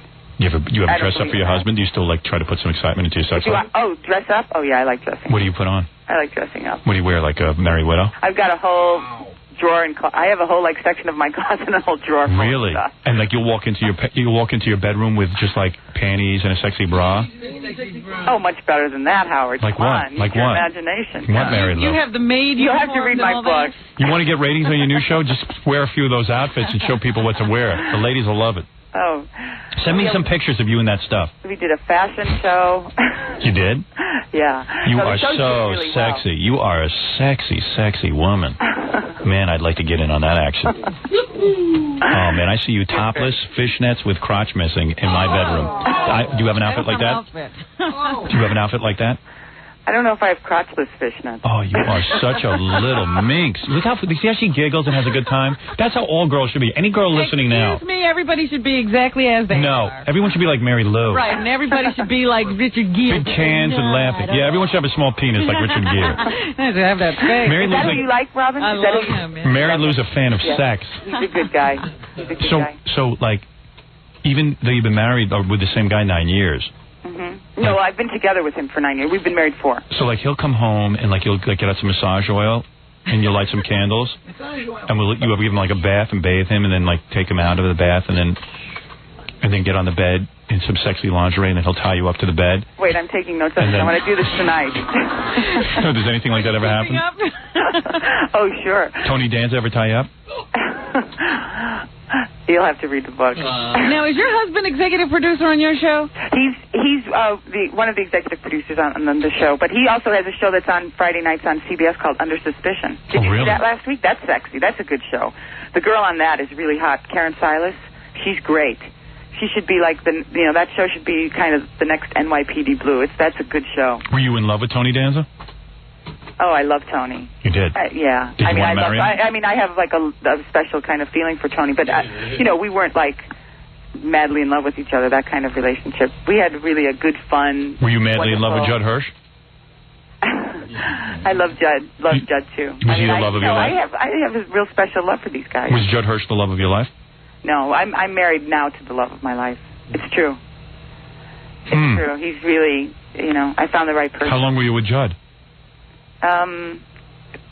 2 years? No. Couldn't have been that long. No. What do these guys do? They use you and then they dump you? No. I don't get it. I mean, why would they stop? Because, don't forget, when you're working with someone day in and day out, you get to have a relationship very quickly. You get sick of them. To really see no, it's not that you get sick of them. You really, you can really see You realize you couldn't live with them. Because you had to be the best looking girl Judd Hirsch ever got. Oh, he's married to a friend of mine now. Yeah, but beautiful. Yeah, well. And they have a new baby, too. I have a new baby. Oh, you do? I have a 4-month-old. Oh, don't talk about that. That's not sexy. Okay. Why? I don't want to think about it. He's a little boy. He's a little half-Jewish boy. I don't want to think about it.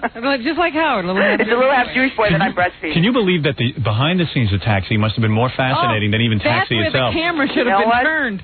Oh, I wish I could see a movie of that. Yeah. That Boy, you've got was a great show. It was a hot day. You know what? I always felt, this is the truth, I always felt like Taxi didn't get to use that kind of sexual heat that we all had going. Yeah, obviously. I really, Yeah, they didn't take advantage of what was really happening. When they talk about chemistry. I really do think so. I mean, and I think there was a lot of chemistry I think that those individual characters were a lot sexier than they allowed us to portray. You never got it on with Christopher Lloyd, though. No. But I think Chris is very appealing to me. Yeah, who don't you like? No, that's not true. Ever sleep with Geraldo? Ugh. Oh, there you go. No. Everyone agrees. No. You are such a fine one. When you come in here, I'm going to treat you. I'm going to treat you into a little special something. Okay. All right. I'm definitely coming on your show the next time I'm in New York. You got to get here. I promise you. I promise you. We're going to have a lot of fun together. Oh, we have a blast. It's not only going to be a conversation; it's going to be very physical between us. Okay. There's sexual tension. Yeah.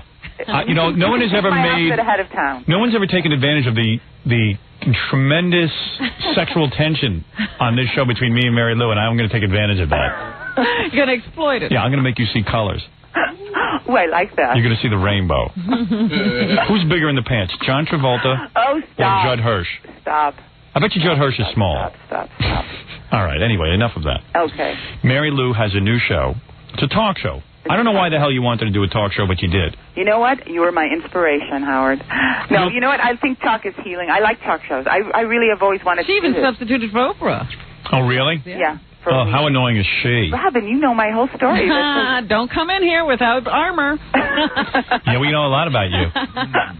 I'll have read your book by then. I heard you're doing a book, Robin. Yeah. Judith told me that that you all are working on a book. Mm-hmm. That's great. I liked writing a book. I did. Yeah, she's working on the title for 6 months now. Oh, that's the hardest part. That was the hardest thing for me. What'd you call your book, Mary Lou? My book is called, actually, Judith came up with the title, By All Means, Keep on Moving. Oh, boy, that's a catchy title. You didn't like it? Tell Judith, way to go. Uh-oh. You know what she called me one day? She said, I think the title of your book should be Hope Springs High. I said, next. No, Mary Lou should have been, By All Means, Keep on Moving in Bed. No, you know what? By all means, keep on moving on to the next title. Howard, you know what I wanted to call it? I didn't sleep with one guy from Taxi. No, I wanted to call it Hang On to the Headboard, Baby. We're going to have a good time. Now that I like. Now that's the title for your book. For Robin. I'll do that. I'll use that. Thanks. Believe me, I'd love to bang Mary Lou's head into the headboard. Believe me, I would. I'd like to attach that headboard to her head. Oh, I could just picture you in all kinds of positions. A lot of fun positions. Although I'd be a little intimidated because you've had so many guys. You know, maybe Yeah, you probably feel that you can't keep up. I've mentioned 4. I know, but that's a lot to me. Oh, that's right, because you've been with your girlfriend. Big name. Yeah, that's 4 too many. Wife. I can't help it if I have good taste. That's 4 too many. Because you've been with your wife for a long time. What kind of panties you wear? You wear thongs? Oh, stop. You know what? You're going to have to watch my show. Well, am I going to see that? No. Your panties are on display. How am I going to know if you wear thongs by watching your show? You are a little minky. Ever do OJ? Oh, no. Okay. Oh, my gosh. You mean like he's doing the rest of the country right now? I don't know. Mary Lou, I'm going to watch your show. I like you. I like you a lot. You have a nice personality. You're a hot little honey. I like you, too. You come in here, I'm going to treat you to some fun. Real fun. All right? Mary Lou Henner, watch her show. It's on at... What time is it on? It's on now. What time? 9 o'clock? It's on at 9 o'clock. Oh, you're up against Regis? Yeah. Well, you should be able to knock him off. I don't see... Most of the country. I don't see what the appeal is there. He sucks. No, he's He's a dink. You ought to just start talking about... You know what I think their appeal is? I'll tell you, because I really adore Kathy Lee. I think that they... Way to be competitive. Pardon me? Oh. Way to be competitive. Yeah. Their show, they seem more like a marriage than they seem like with their own spouses. You know? Yeah, I think that's what the country tunes into. Why are you promoting their show? That's true. Well, I don't understand you. I have to learn from you, Howard. Yeah, I mean, really, they suck. No. She is vapid and empty and really can't relate to anybody. And he's not funny. And Regis is not funny. He's an old fart with tons of liver spots. The funniest thing about him is connecting the liver spots to see what they spell. That's how you talk, okay? No, I like them both a lot. Rigid Philbin. I think he's great. Yeah, I can really relate to him. He's just an amazing man. Well. Yeah, I like when he puts pins in a map. That's very fun. Good, very good. Very good. Here's another pin. You get on there, wear some sexy outfits for the guys, and then what you got to do. Oh, I just want to say this. My show is so not male bashing. I hate that. Good. I adore men, and I feel Get on there tomorrow with no bra. Get your stupid panties Well, wait a minute. No. You know what? We shoot Get on there and talk about Tony Danza's penis, and I'm guarantee you, honey, you're going to have a 35 share. You won't have one sponsor, but you're going to have 35 share. I want you to come on and get in the hot seat.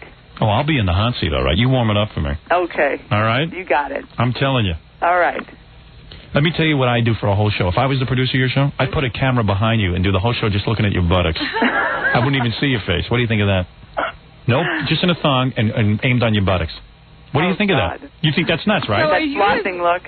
Are you as hot for your husband as you were for these guys on Taxi? No. Oh, no. I'm very hot for my husband. No, she's getting bored with her husband. So are you having the same kind of sex backstage of this show? I'll tell you what, I'll do your show. You get a hot tub for that show and get me in there with you. And we'll do the whole show together. In the hot tub? In the hot tub. Okay, you Anything got it. goes. Okay, you got it. And I can do anything I want to in that hot tub. 4 and 6:30. What? We shoot at 4 and 6:30 at Paramount. I'll be there. Okay. You're going to be nude in a hot tub? Yeah. We could do the whole show from the hot tub. Well, we'll be in bathing suits. Oh. Mary Lou will be topless. I'll have my bottoms on. Okay. Well, that's no fun for me. And I'm just gonna work you during the whole interview. I'm gonna work you like a puppet. You understand me? I heard your band. You know you want it. You're very cute, Howard. You're going to see. Wait, I just want to tell you one more thing. Not only did I say that I thought you were sexy on my show, I also told USA Today I thought you were sexy. You're so very expect sweet. that too. You're very sweet. It's true. And then I heard you, talking about me this morning. Somebody called me from New York, and I said, I've got to get on the phone immediately. I would jam my tongue between your toes and start to eat the cheese between your toes. What do you think of that? No, Howard, I have no cheese. I'm totally non-dairy. I'd bite the hairs off your toes. No dairy. Oh, that's like he's that macrobiotic vegetarian. Me too, baby. I'm the same way. Oh, really? You don't eat dairy? All right, Mary Lou Henner, congratulations on your new show. Thank God you're away from Bert and that craziness. I'm going to send you a copy of my book. And you will get that hot tub in and buy me a snorkel. Okay. All right, because I'm going to be underwater for half the show. Doing things to you that you haven't had in a while. Okay. You're going to have athletes' private parts when I'm done with you. You're going to love it. I'm getting a visual, okay. You're going to love it. All right. Mary Lou Henner, congratulations. We know your show is on at 9 o'clock in the morning. Mm-hmm. It is in syndication, so you have to look up what channel it's on. Yeah, it's on in different times all over the country. You get in here real quick. Okay. Mary Lou Henner, everyone. Got it. Bye-bye. Bye. Lovely woman, Mary Lou Henner. Yeah, very full-bodied. Nice bouquet. No booty juice there. Did you have any ideas anything was going on at Taxi? No idea. No idea. I knew she was a woman, though, I'll tell you that. Oofa. Oofa's right. Yeah, you're surprised by all the revelations. That's a body that needs a workout from a different guy every night. It sounds like. That's a body that's built for sex. Got to go back and watch those shows. She's got big full haunches. Haunches? Oh, yeah. I never thought of them as haunches. Come in here, I'll show you. Made for riding. You ride her like a horse. Giddy up. That's like riding a Testarossa. No, you sit there and think about riding her like a horse. She's been ridden by others. Like a horse. Judd Hirsch, ooh. I couldn't believe that one. Man, if he got her, I could get her. Whew. If he got her, we could all get her. Yeah, you know, that isn't even fun. It doesn't even sound like fun. That don't sound like entertainment. I can't picture the same person being with him and Tony Danza. I know. Seems like she's not all that discriminating. That makes her even sexier. One from column A. Yeah, right. That's right. There's a wide variety there. Wide open. Across the board. Right. All right, let's take a break, everybody, and calm down from our exciting morning right after these words. Let me take a breather here. It's been a very busy show. Jam-packed show. It was great when my mom called in and started yelling at my friends. That was great. Well, it certainly didn't make them sound like they were lying when they said they were scared of your parents. Yeah. My mother hates that. I don't think my mother liked my friends. She seemed to like Jerry. But Jerry was the one saying this stuff, not Robert. She couldn't tell. She just kept screaming, Robert! It was like being an 11-year-old again. It was kind of cool. What are you going to do? I feel real bad that, well, I'll tell you on Monday, because I've been trying to switch around book dates, but so far I can't. You know, for that book signing my mother wants to come to. She really wants to be there, but I don't know. Doesn't seem to be going easy. Just tell her Robert Carter is coming. There you go. Back out. And Jerry Dickowitz. I will be signing books in Washington on September 30th. That's next Friday. I'm going to go down after the show. I'll be at Crown Bookstore on DuPont Circle in Washington, D.C. from 1:30 to 3:30. I'd be happy to sign your book. I'm going to have a special guest with me, too. Her name is Pam Antonelli. This is the first time I'll be meeting her. She was fired from the Weslaco Library, public library. Yeah, in Texas, because she had the unmitigated gall to buy my book for the library. Yeah, the audacity to buy a book. And she just wants to get another job as a librarian, and I'm going to try and help her out with that. So come meet Pam, and we'll be talking to the press a little bit, and then we'll sign your books. Be happy to do that in honor of the fact that the new paperback is out.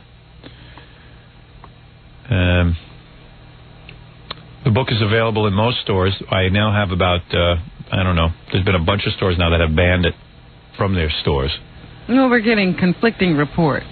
Well, some of them have been confirmed that, there's memos circulating. These stores are hypocritical. The book was a #1 bestseller, and they're afraid their patrons will be offended by it. I don't know what there is there to be offended. It's a picture of me on the cover. There is absolutely nothing dirty. I mean, the Inquirer has racier pictures. Nothing wrong with the title. Nothing wrong with the title, but yet this is what goes on.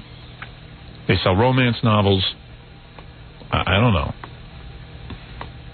Maybe it's the 64 new pages. Maybe I wrote something in there that offends them. But they're not reading it. Don't give them that much credit. Well, I'm being sarcastic. I was going to jump into news here, but Gary tells me Tori Spelling is I guess waiting we're not doing news today. I don't know. All I can tell you is, let's get this straight. Gary, here's what happened. We're still like, I'm sorry? We're still like 2 minutes away from talking to her because they can't hook the satellite up. Oh.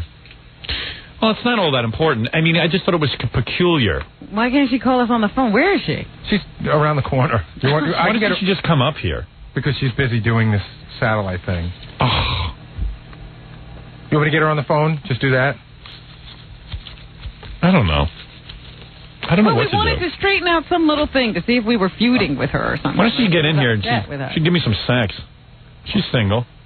You're not. Oh, my wife is technically dead. She's in a coma as we speak. She must be because she hasn't called. Right. I told you she's dying. You must be telling the truth. So I have to figure out if I want to date Tori. She looks better this year, Tori. Just let her hair grow out. You didn't like the haircut? No, we've always had Tori on the show, and then we called the publicist and said, hey, if Tori's going to be in town, why doesn't she drop by? You know, we always book guests. Sure. And the publicist said no, basically.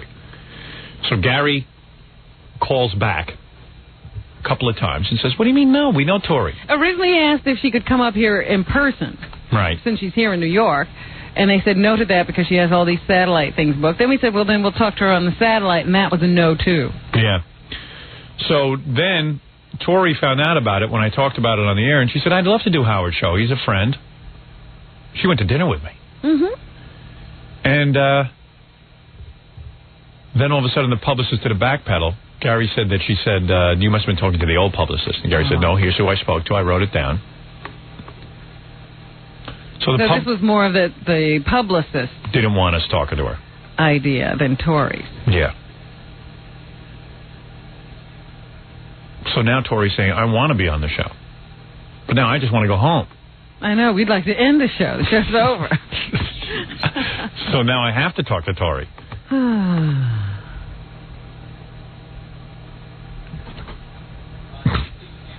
So I don't know what to do. Well, Fred's packing. Fred's leaving. Fred's leaving the room. No, I'm saying you decided, hey, I don't care. Tori's on the phone tonight. You're leaving, right? We're still doing the show, Fred. Fred's smart. Long trip to Mars for the weekend. Once this gets what is this got? Okay, you got Tori. I got Tori on there? Yeah, just... All right, I'll do a quick one with Tori. I wish she was here. I'd like to see what she's wearing. She's got a good body. I think she got some breast implants, too, this year. That's what you were saying the other day. We could check that out, too. I don't hear Tori. Hi. Oh, there you are. I'm here. Hey, Tori, did you get breast implants? No, I heard you said that. I thought you liked me, Howard. What do you mean? I didn't say that because I didn't like you. I like you. Okay, Howard, you come over here and feel them, and you tell me if they're real or not. That's an invitation. Now, why don't you get over here? You're only about 2 blocks away. You should have come in here. I would have tested them out. I would have taken them for a test run. You've seen me in person for, 2 years now? This year on Beverly Hills 90210, you know when you're dressed up like an ingenue? No. You know when you do your debutante thing? Oh, right. And you're in your debutante dress? Oh, because they're pushed up. I just have really good cleavage. Do you know how tight that dress was? Oh, she's got nice breasts. Why do I sound like I'm in a tunnel? I don't know. Your voice changed. Hold on a second, Tori. I got to work this out. I hate the satellite stuff. What are you wearing right now? I have suspender pants on and a white T-shirt. No bra? I have a bra on. You got a bra, a white... With my natural boobs, thank you. So I had thought, your publicist kind of led us to believe that you were mad at us because you wish she wouldn't book you on the show. And she doesn't even know anything about that. I don't know. I mean, I don't think you were talking to my personal publicist because she didn't know. No. Because right before I came to New York, someone told me that they heard that you said I didn't like you and I wasn't coming on. And I thought you were mad at me. I said, I love him. I thought you were mad at me because I gave you the IQ test and you didn't know the capital of New York, and I thought you were mad about that. Albany. Right, Albany. Okay, big deal. I didn't know it either. No, I love you guys. So did you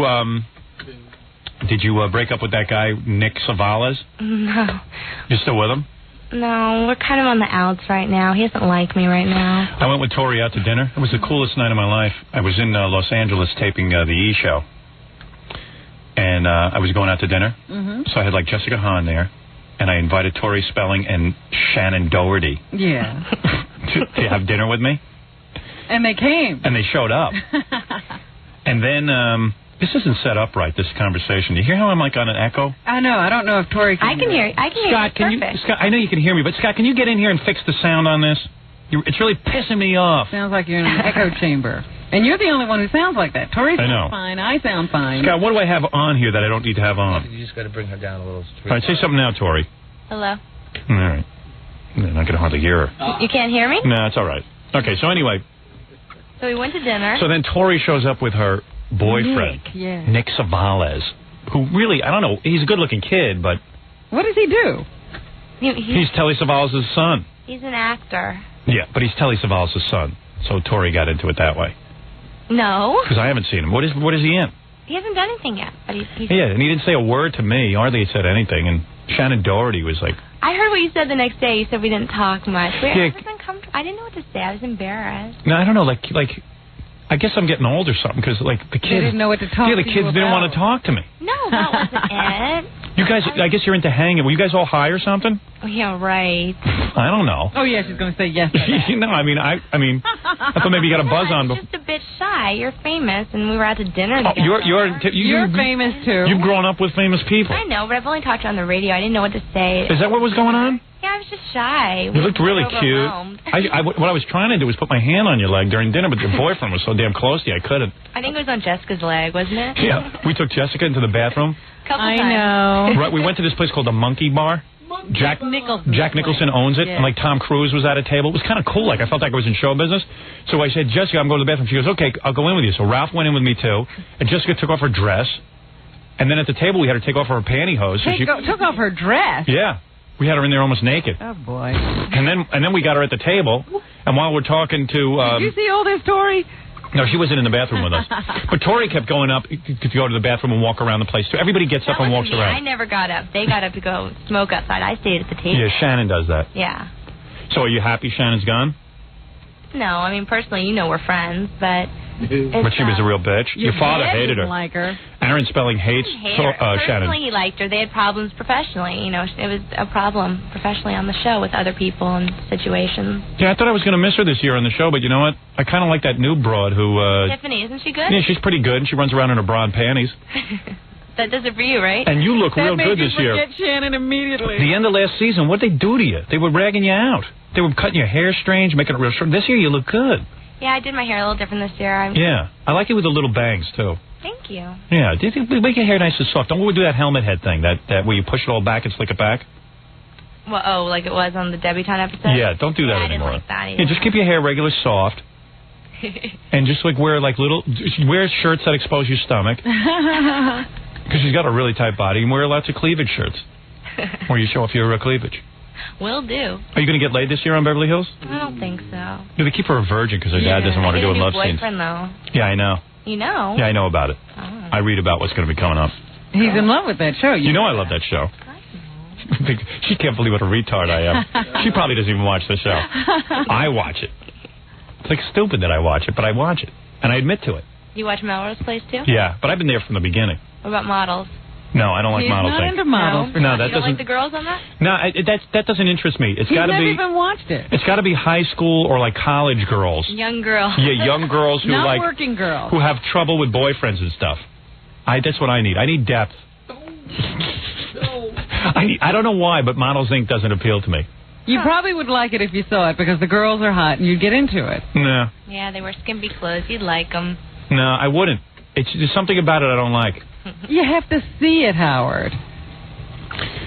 Anyway, so I go to this monkey bar with Tori, and like we're just hanging out there, and I'm feeling really cool. But like I'm waiting to talk about showbiz stuff or something, but they don't. What your move is that you don't talk at the table. Oh, now I feel bad. I didn't know what to say. Yeah, maybe you were just uptight. What's so hard about conversation? I don't know, but I was trying to start conversation, but nobody. With Howard Stern, I didn't know what to say. Come on, don't give me this. Your father has tons of famous people. You eat with Aaron Spelling all the time. For weeks afterwards, I went to dinner with you. I thought it was so cool. I just didn't. Really? I was shy. They sat there and watched you eat. I thought you just hated me or something. I thought I was a geek. Oh, right. We were so excited. What about Shannon? Was she excited? Yeah, totally.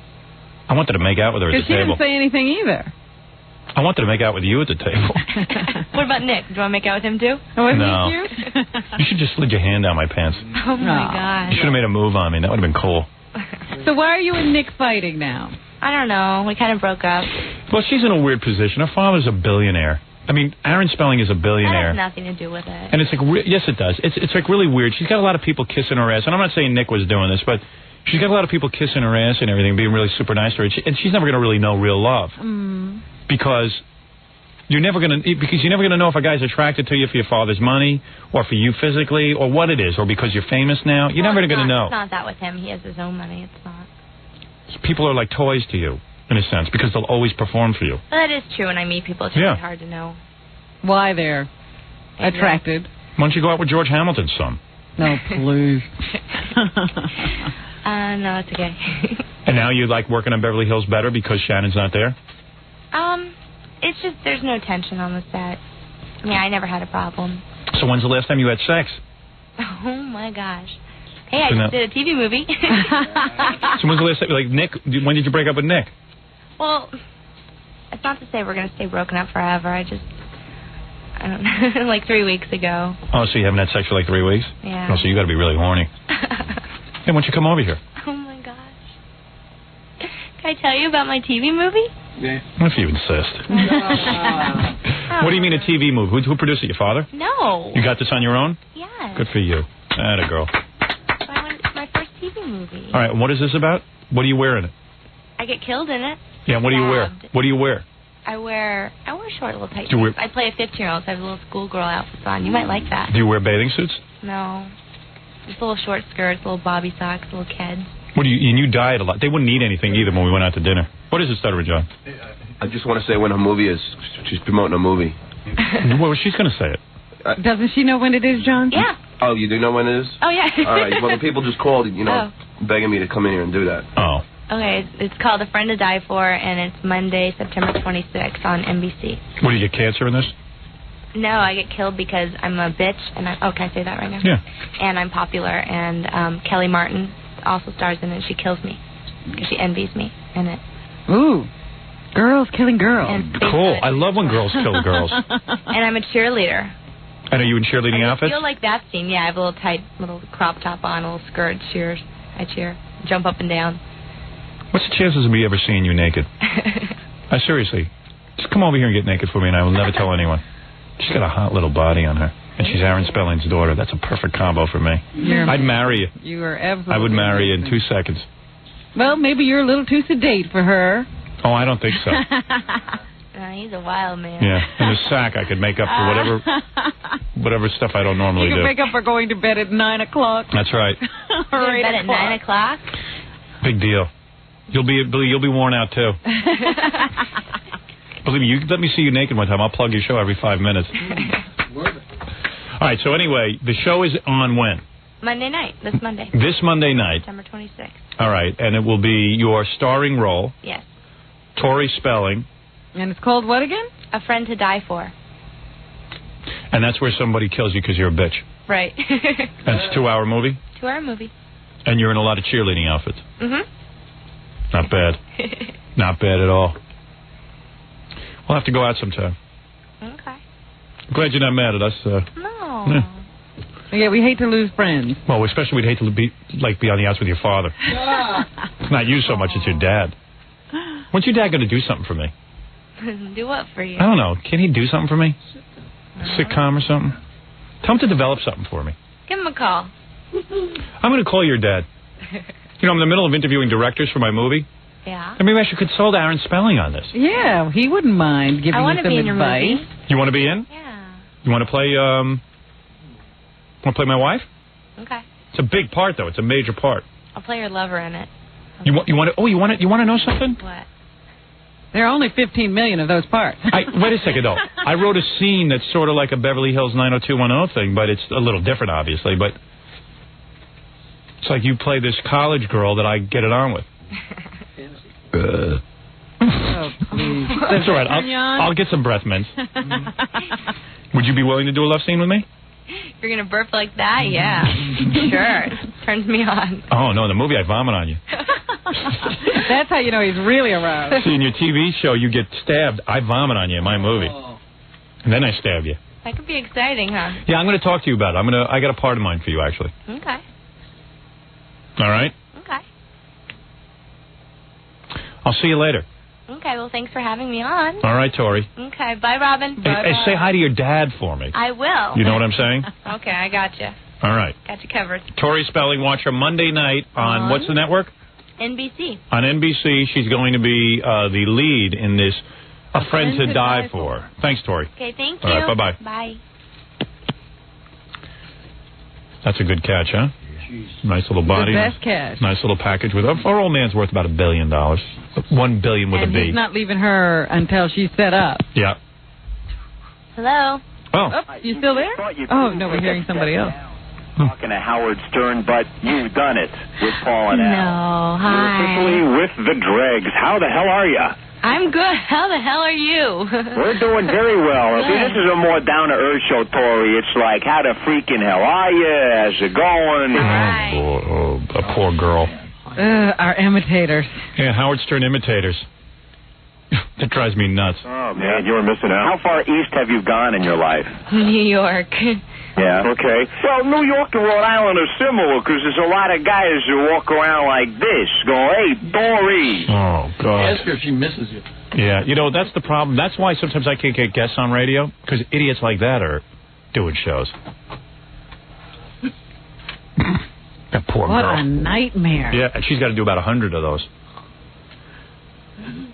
They wanted me to do a satellite tour from the paperback. I said, no way. I'm not talking to disc jockeys. Wow.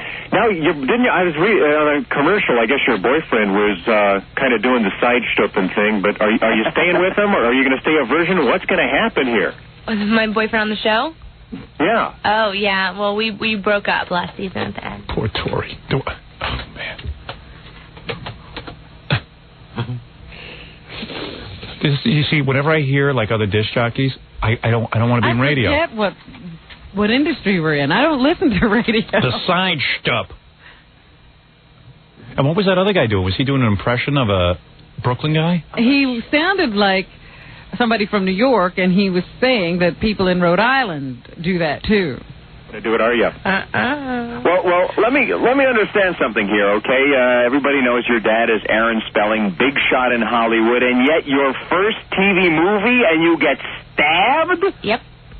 I died. Wow. I mean, didn't you like sit down and go, stabbed? I get stabbed.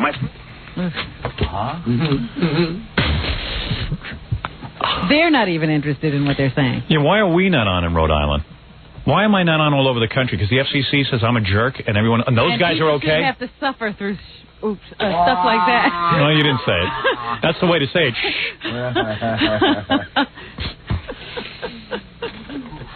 You know, it makes me nuts that I've been fired from all these radio stations just so I can get the freedoms for these guys in Rhode Island to do their sense of humor.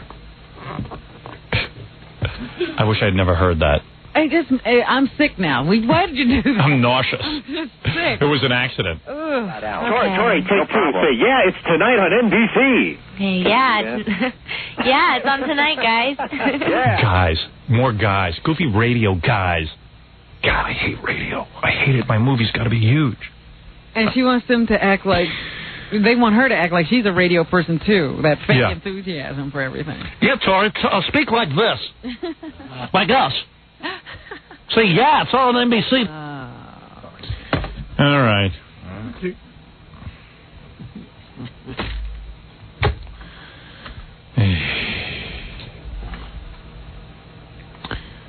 I don't know, man.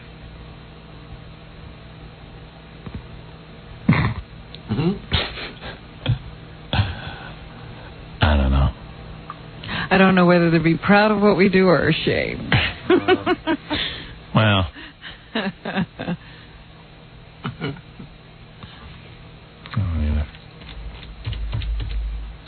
What are we doing? Do I have to take a break? Yes. Okay. I'm sure of it. I'm sure I need a break. I need a break. Why don't we take a break and then we'll be back right after these words. All right, Jackie. Well, that was exciting. What was exciting, Robin? I don't know. That laugh of Jackie? Yes. Thank you. Well, it turns out it's Monday, Robin. But somehow the weekend got away from us. Long show. Jackie missed his shows in Boston, and we missed our weekend. You missed the weekend. What's on tap for you this weekend, Mr. Mogul? Cards. I'm playing cards with the boys. Taking some leisure time? Even my wife approves. She sees I've been stressed out, and she knows I like to play cards. So, no writing this weekend? No. Well, actually, yes. I shouldn't say no. I have to, in talking to directors about the movie, you start to formulate ideas. What I'm waiting for the final draft of the movie is the director to actually head that up. And then you and the director and the writer will sit down and put the final script together. That's right. I'm just asking for the process. So I got to begin doing that. You know, I got to begin thinking about that. And so you'll think this weekend. There'll be some thinking and actual writing going on. And after I do some thinking, some more, I will write some more. Oh, good, okay. And I don't know. I don't know. I got a bunch of things to do, but... Well, I know you're still supposed to be doing the audio version of your book. Have you done that yet? Working on that. You know, I had to type up a script of the book. For this audio cassette? Yes. So that took a while. So now that's all done, and now I got to go into the studio and record it. See? So I'm working on that. Wow. Yeah. Didn't realize. I'm a very busy artist. I just thought you'd just flip it open and start reading. You would just think that my whole career is this crap, but obviously I'm a very busy man around all this. All this garbage. It's pretty funny, isn't it? How one can make themselves busy with nonsense. But, hey. Hey, got to do it.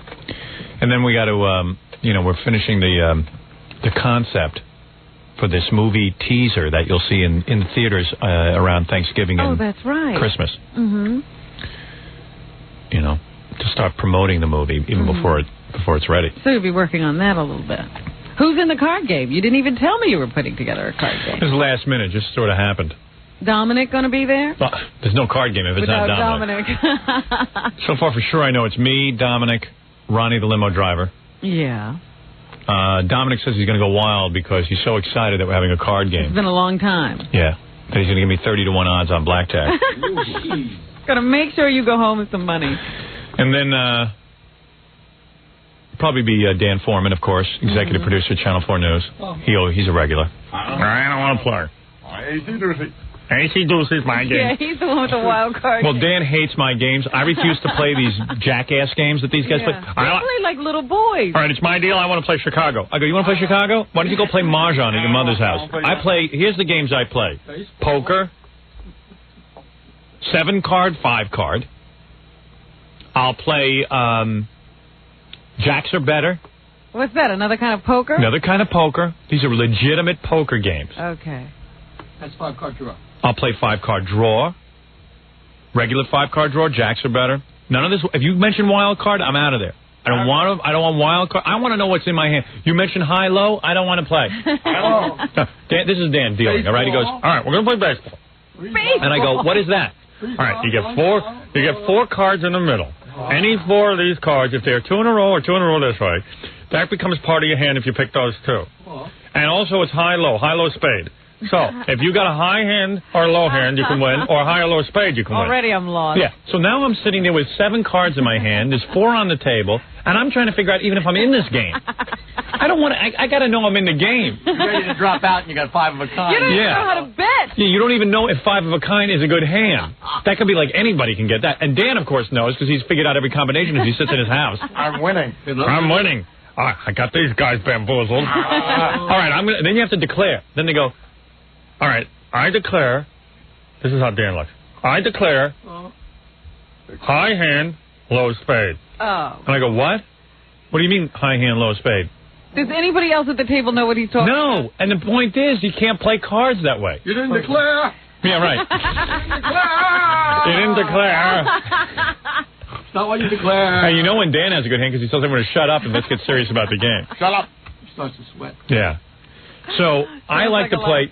So I have changed the nature of the game. I say, if you want me to play, I'm going to play 7-card stud, 5-card, whatever you want, poker. I'll play. I enjoy a good poker game. It's supposed to be a poker game. The fun is in betting and bluffing, not trying to figure out the game. High low. Yeah. All right, we're going to play AC-Doocy. Here's the rules. AC high, Doocy low. I mean, Doocy high, AC low. I don't know what the hell he's talking about. AC could be high or low. Doocy is always low. Double a pot, double a pot. All right, and you double a pot each time. Okay.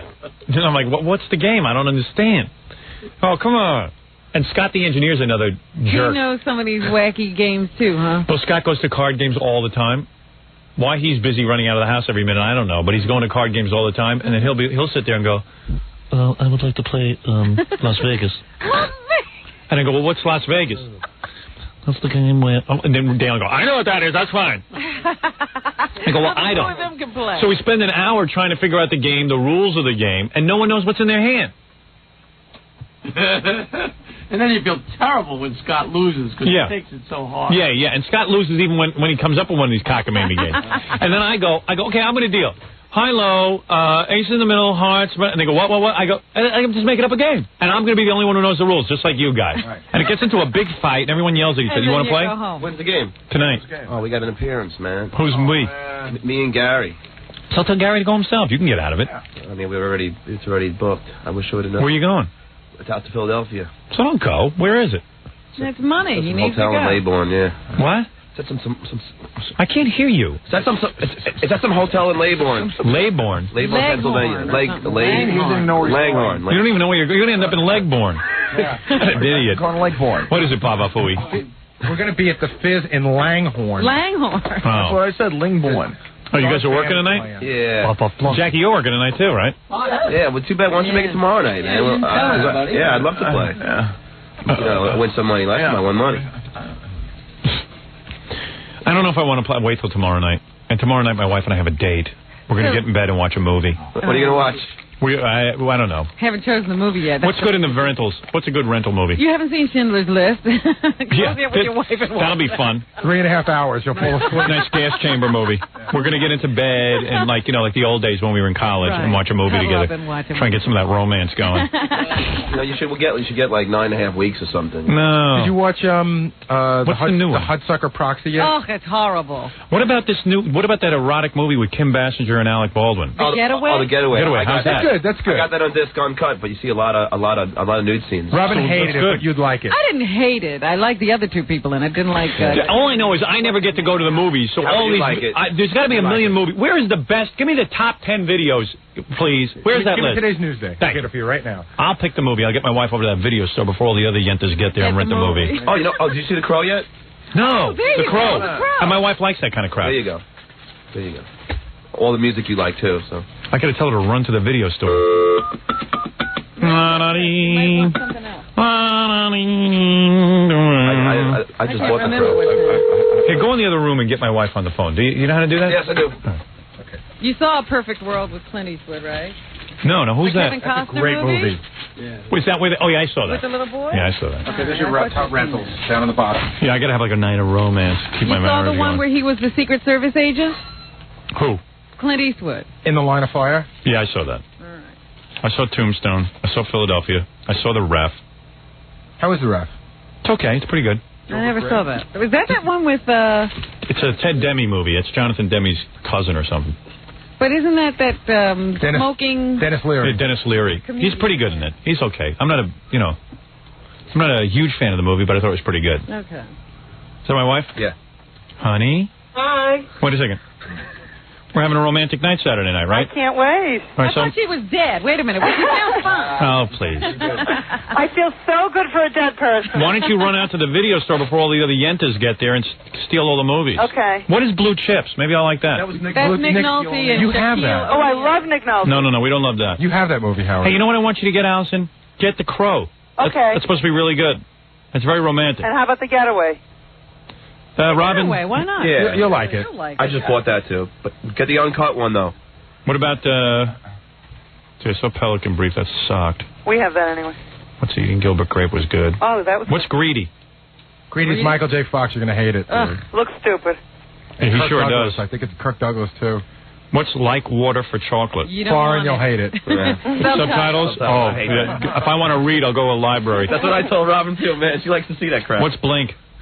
Blink is with Madeline Stowe and Aidan Quinn. It's all right. Hey, what about Reality Bites? Is that any good? That should be good. Robin hated it. I want to see that. Allison, get Reality Bites. Okay, I'm going to get 3. Get 3. Go quickly before the yentas get there. All right, I'm going to go right now. All right, goodbye. Bye. Hey, Allison? Yeah. And then I'm going to do you after the movie. Oh, maybe before and after.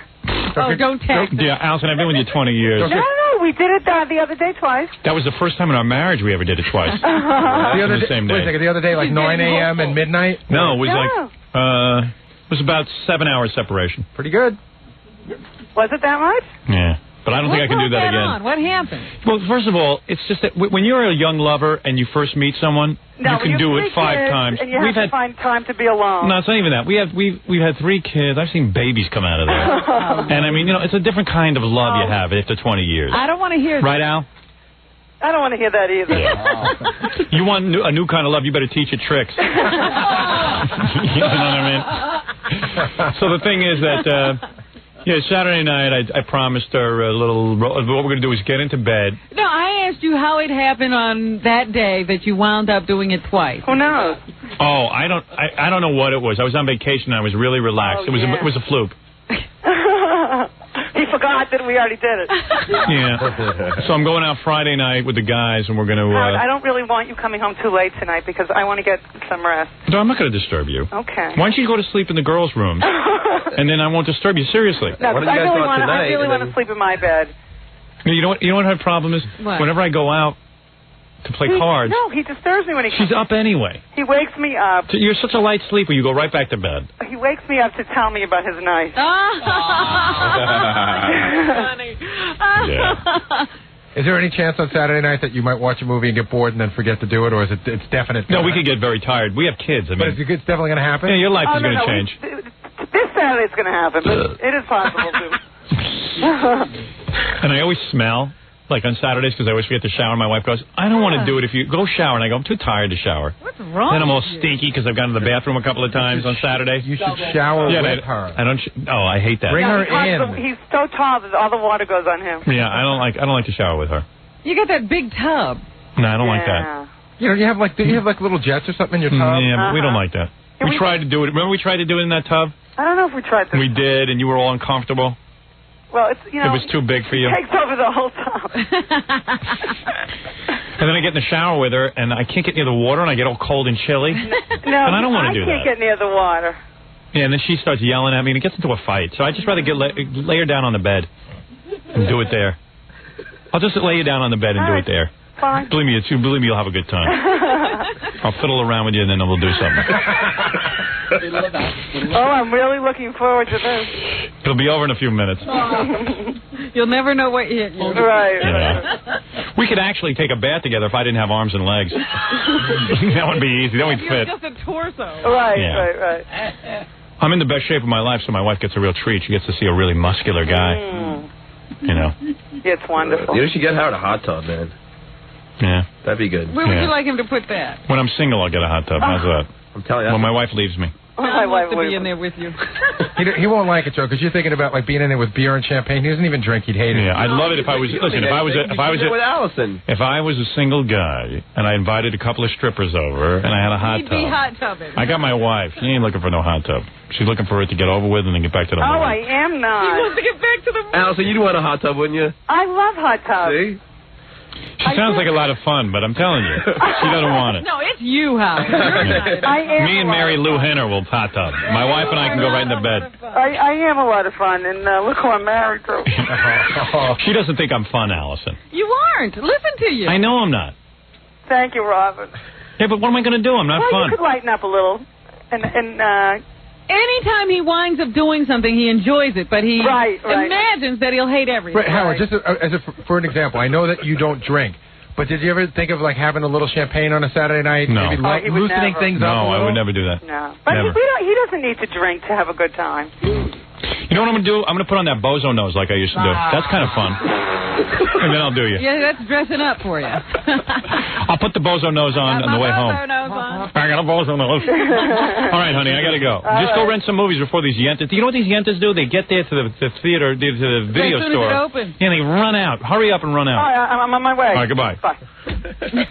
Go do something. Oh, you haven't seen 4 Weddings and a Funeral. That's a good one. Yes, I did. That was awful. Oh, I like it. I hate that. It was all English. Anything from England I hate. Why is that? Because they're so boring. And I hate Andy McDowell. Hugh Grant is cute. See, I didn't think that was a cute guy, and I didn't think Andy McDowell looks good. She's got like bees in her hair. And she's so damn serious, and when she smiles, you see her gums, and I hate that. It's just like I'm not into it. You know, I noticed that I do that. What? When you smile, I smile, you can see my gums. But you are just so pretty. Oh, it doesn't yeah, matter. Right, sure. You're like a model. I do not like her. What? Andy McDowell does it. You like Andy McDowell? Oh, I think she's so hideous. I could not have fun with Andy McDowell. She seems like a serious, like she's your mom or something. Yeah. She'd yell at you if you did something wrong. Yeah, I don't think so. I don't know where you got that impression. I just do. That English guy, and they're all talking English. Did you ever see Green Card with her and Gerard Depardieu? That's good, but they should have gotten a hot girl for that. I thought that was such a cute movie. She got that frizzy hair.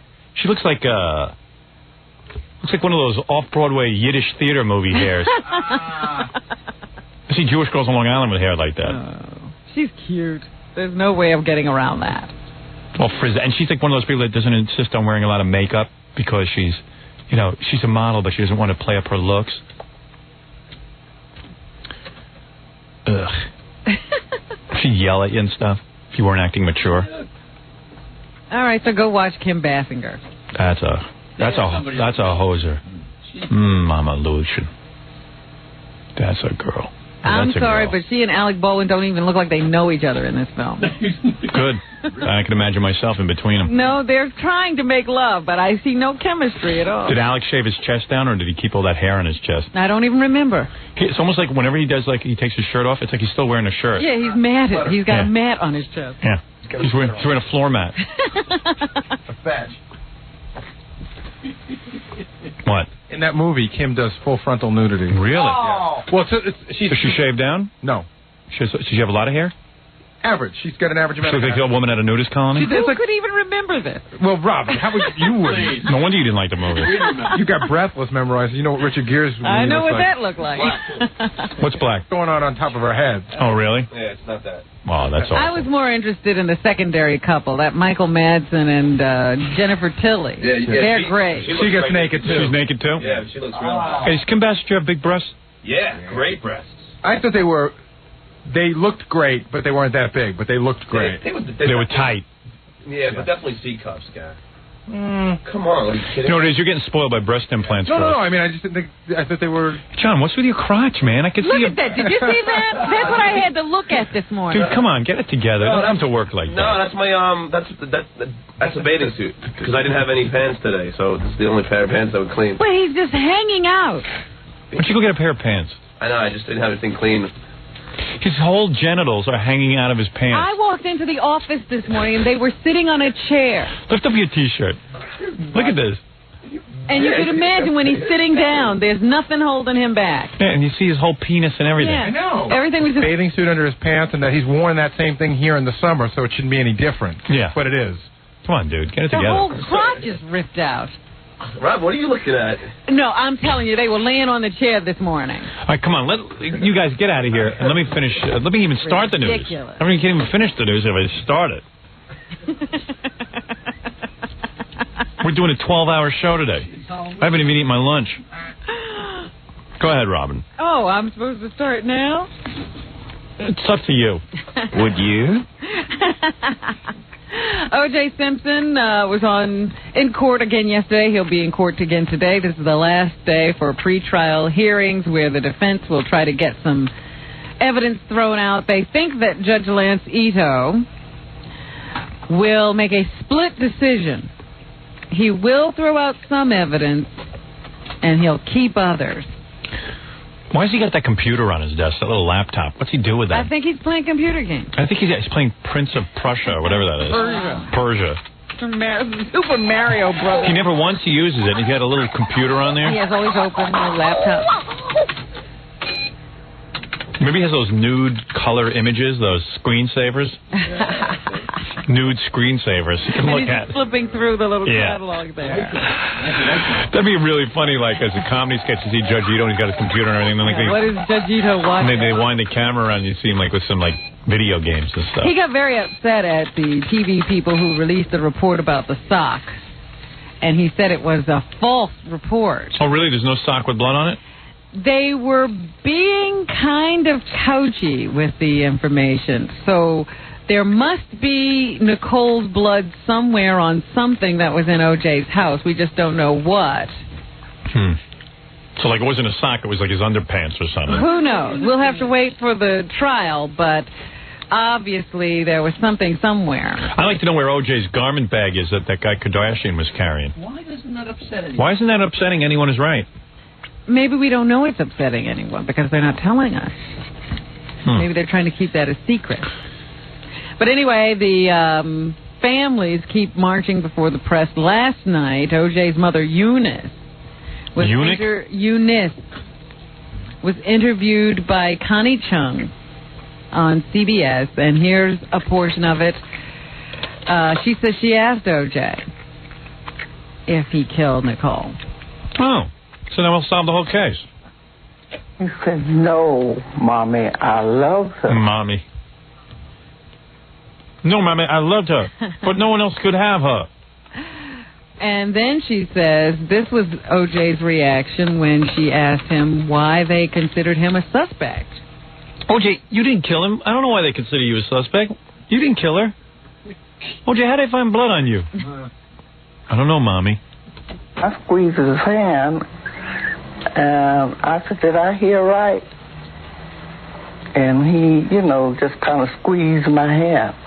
I said, OJ, why would they be, suspecting you? And he just squeezed my hand. Boy, OJ really made something out of himself. Humble beginnings, huh? I like, I think you never saw the mama before. They kept her pretty well hidden. Yeah. Now you start dragging out, old black mama. Well, she couldn't have been anything but black. Yeah. Well, OJ, I done told you. Well, this is the woman he was trying to get back to see in that white Ford Bronco. Was that right? Why? I don't know. I have to see her. No, I'd see a good attorney. But this is who he was trying to make it back to see, remember?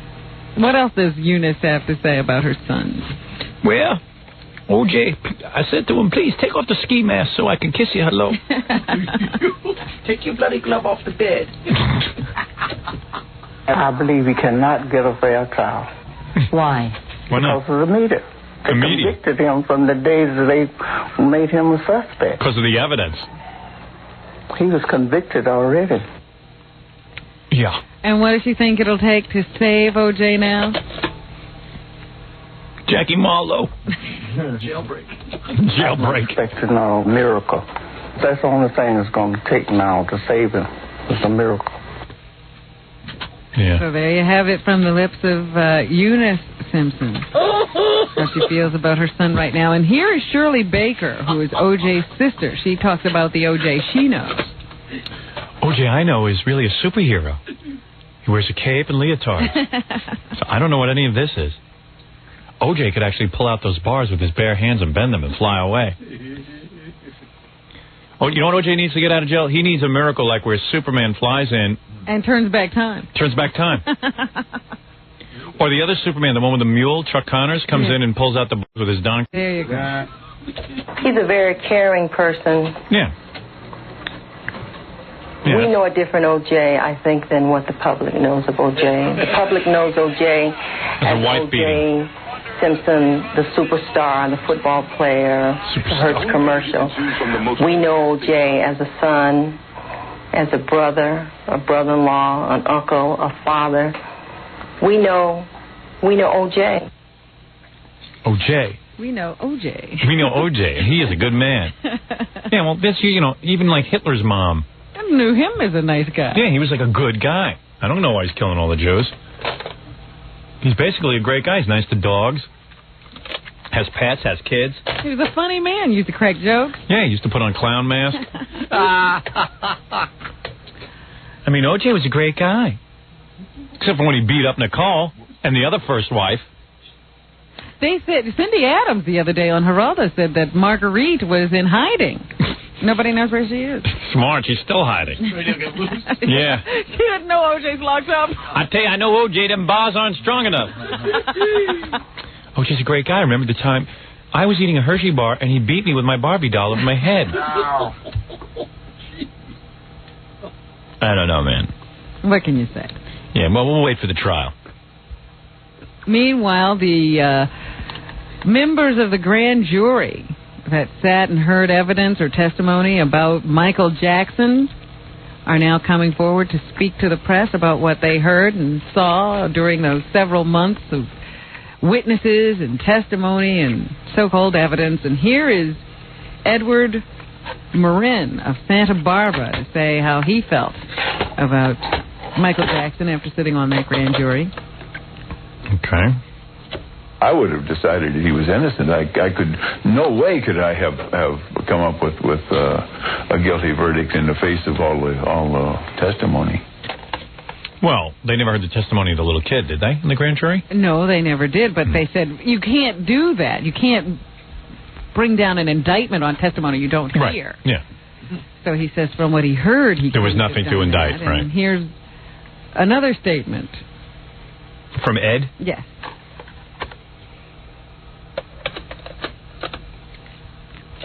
The amount of evidence they had was so small or so little and so unconvincing that my feeling is that they would have never been able to achieve an indictment from us. So Michael Jackson off the hook. Once again, he will not be charged with child molestation by either the authorities in Santa Barbara or Los Angeles. Yesterday, the greats of tennis mourned the death of Vitas Gerulaitis out on Long Island. His pallbearers included Jimmy Connors, John McEnroe, and Bjorn Borg. Here is Bjorn. Bjorn. I don't care what country you're from. That can't be a name. Bjorn. How he feels about the passing of Vitas Gerulaitis. I always loved him, and I always will, and I will miss him a lot. He was also remembered by Alan King, a big fan of Alan tennis. King, yeah, he makes sure everyone sees him at that U.S. Open in his big Alan King chair. He has a special seat at the U.S. Open with a little box. Yeah, and it says Alan King on the back, and he stands up every couple of minutes and waves to the crowd. Right, whenever there's a break, he stands. He was a giver. I know him since he was 13 years old. He's a crazy kid. Oh, thank you. Thank you. He was a giver, a crazy kid. Nice to be remembered that way. You know, it looked like a cool funeral. We've never been to a cool funeral, but it looked really cool. I mean, McEnroe was crying, and Jimmy Connors started giving a speech and crying. And then, like, Janet Jones was there, the actress. Yeah. Because she used to sleep with, I guess she was his girlfriend. I don't know if he slept with her, but I assume he did. I know they were boyfriend and girlfriend, and that's all I know. Maybe they only got to second base. I don't know. You put me in bed with her, though. I'm going a little more than second base. You're going to try anyway. Yeah. Must be some weird scene, some dead guy laying there that you made love to. I often wonder about that. Yeah. Sometimes I think my wife stops breathing during sex. Propane. Sometimes I check the house for propane during sex. It's a question as to which one of you is dead during those, right. Those sessions, let me say. You think Janet Jones might have reached into the coffin just one last time? Trying to bring him back to life. Trying to bring him back to life. I'll get some life going in that body. I did it before. I'll do it again. No, you people don't know him like I do. But it looked like a pretty cool funeral, you know? Everyone crying. A lot of big stars. Yeah, I'd love to go to one of those. Everybody eulogizing you. I just love to be there, you know, and hang out with the stars and be at the cool funeral. Well, that's why you're never going to get to go. I never get invited to stuff like that. People don't want you coming back and telling everything that happened at their funeral. Yeah. Are you upset? You heard the big news yesterday that the Pope had to cancel his trip to America, so you won't get to see him when he comes to New York. Yeah, I picked out a beautiful purple dress to go to the big rally in. I think he really enjoys a guy dressed up as a woman. Everybody was carrying on like this was such a major disappointment. You know, like they even talked to the guys who were washing the doors at St. Patrick's Cathedral. I know our Cardinal O'Connor, was like really angry. He was bummed. Well, he was going to get to wear his special purple outfit with a big giant white hat. Yeah, but the Pope always outdresses him, don't you think? Yeah, they always make sure the Pope is better dressed. But they say the Pope is just not feeling himself these days. Stop. Who's feeling him? He's not feeling himself? He broke his leg a little early, last year or sometime, and he's having trouble healing. He can't get down to the ground to kiss the ground like he used to when he comes to a new place. Right. He has trouble getting into and out of cars and helicopters, as Cardinal O'Connor says. If Jesus Christ himself came back and saw the outfits the Cardinal wears and the Pope wears, he'd kick them both in the nuts. I guarantee it. He'd be like, what are you guys doing? You guys are wearing long purple gowns and giant dunce caps. What are you doing to my religion? What are you guys up to? So apparently the Pope's doctor told him to slow down and stop so many of these trips. Yeah. And let yourself heal. Heal. What are you guys wearing around your necks? Giant, big wooden crosses? That was a painful situation for me. I don't want you with giant crosses. The cross is bigger than the actual cross I was hung on. Who wants to see that? That was the worst day of my life. Oh. But it sounds to me like the Pope is getting ready to leave. I don't know, but he doesn't sound or look too good to me. I told you when I saw him in Croatia, he looked in pain. So they should open his head and drain the water out. How old is he now? How old is the Pope? He's about 70-something. Pontiff. Holy Father. He should get some exercise, too, carrying too much weight. Yeah, we might need a new Pope. Someone a little more vigor. Yeah, but that's a job for life. You have to die to get out of it. Sometimes I think Gary's job is for life. I think you're right. He's going to die to get out of that one, too. Yeah. That's the only way you're going to get out of it, maybe, is to die. What else is there going on, Robin? Well, in Napa County out in California, they have just started a trial of a 23-year-old California man accused of stabbing a gay Roman Catholic priest to death with a kitchen knife after they had sex last August. The nude body of Father Ronald Maupin was found by his mother. Can you imagine? Really? On August 5th in 1993 in his upstairs bedroom after he didn't show up for work at the Queen of the Valley Hospital. What are you laughing about? The Queen of the Valley Hospital. This is where the priest worked. It's time for you to get out of here. I think they named the hospital after him. She is giddy. The Queen of the Valley. Anyway, ho, ho, ho, Queen of the Valley. Father Maupin. But anyway, the priest had gone out, I guess, to one of the districts that was known in San Francisco for, being a gay strip, with bars and all that stuff. And this guy, James Jennings, was there just taking in the sights, and he wound up playing pool at one of these places. Then he was walking down the street, and he saw a couple of guys smoking pot. He asked them if they had some for him. What? And the priest walked up and said, hey, I've got some pot back at my house I'll give you. The priest said that? Yeah. No. So the priest, this is all according to James Jennings, because the priest is dead now. Right. Yeah, the police say Jennings testified that he and the priest had consensual sex up to a point. But that when Maupin tried to initiate anal sex, he objected. Can you blame him? So then they began this struggle, and somehow a knife that was in the room... I insist on anal sex. ...was picked up by the priest, it looks like. And then Jennings says he said to the priest, what are you doing? And they began to struggle with the knife, and he claims that the priest sort of, like they fell, and the priest fell on the knife, and that's how he wound up dead. But it's not funny, Jackie. Anal sex is where I draw the line. Is that right? Yeah, I'll mess around with a guy, but I'm not going to go all the way. The same thing could have happened to you then. Grab my knife. That's enough, Father. Yeah. Hey, Father. I don't want to go any further, Father. I'm all for good times and having a nice, frivolous, kind of fun fling, but... Don't go any farther. Yeah. Don't go any farther, Father. Whenever my priest wants to get it on with me, I say, hey, I'll do some oral sex, but not that other kind. Yeah. Well, you should check, I suppose, every step of the way. Yeah, I'm really not up for this, Father. Do you trust me? Anything else, Robin? Finally, I told you a little earlier that Kim Basinger has been saved by the courts. A higher court has thrown out that $8.1 million award that was given to this movie company because Kim Basinger decided to back out of a movie she was supposed to do called Boxing Helena. So it looks like they'll have to have a new trial or something. Somehow or other, this higher court found it improper that the award was made. They say the jury got the improper instructions. The award was not right. Kim, of course, had already filed bankruptcy, so no money had been paid out. I bet you the jury saw the nude scene in The Getaway and said, hey, we can't make her suffer. Not with breasts like that. You mean the court? Yeah. Yeah.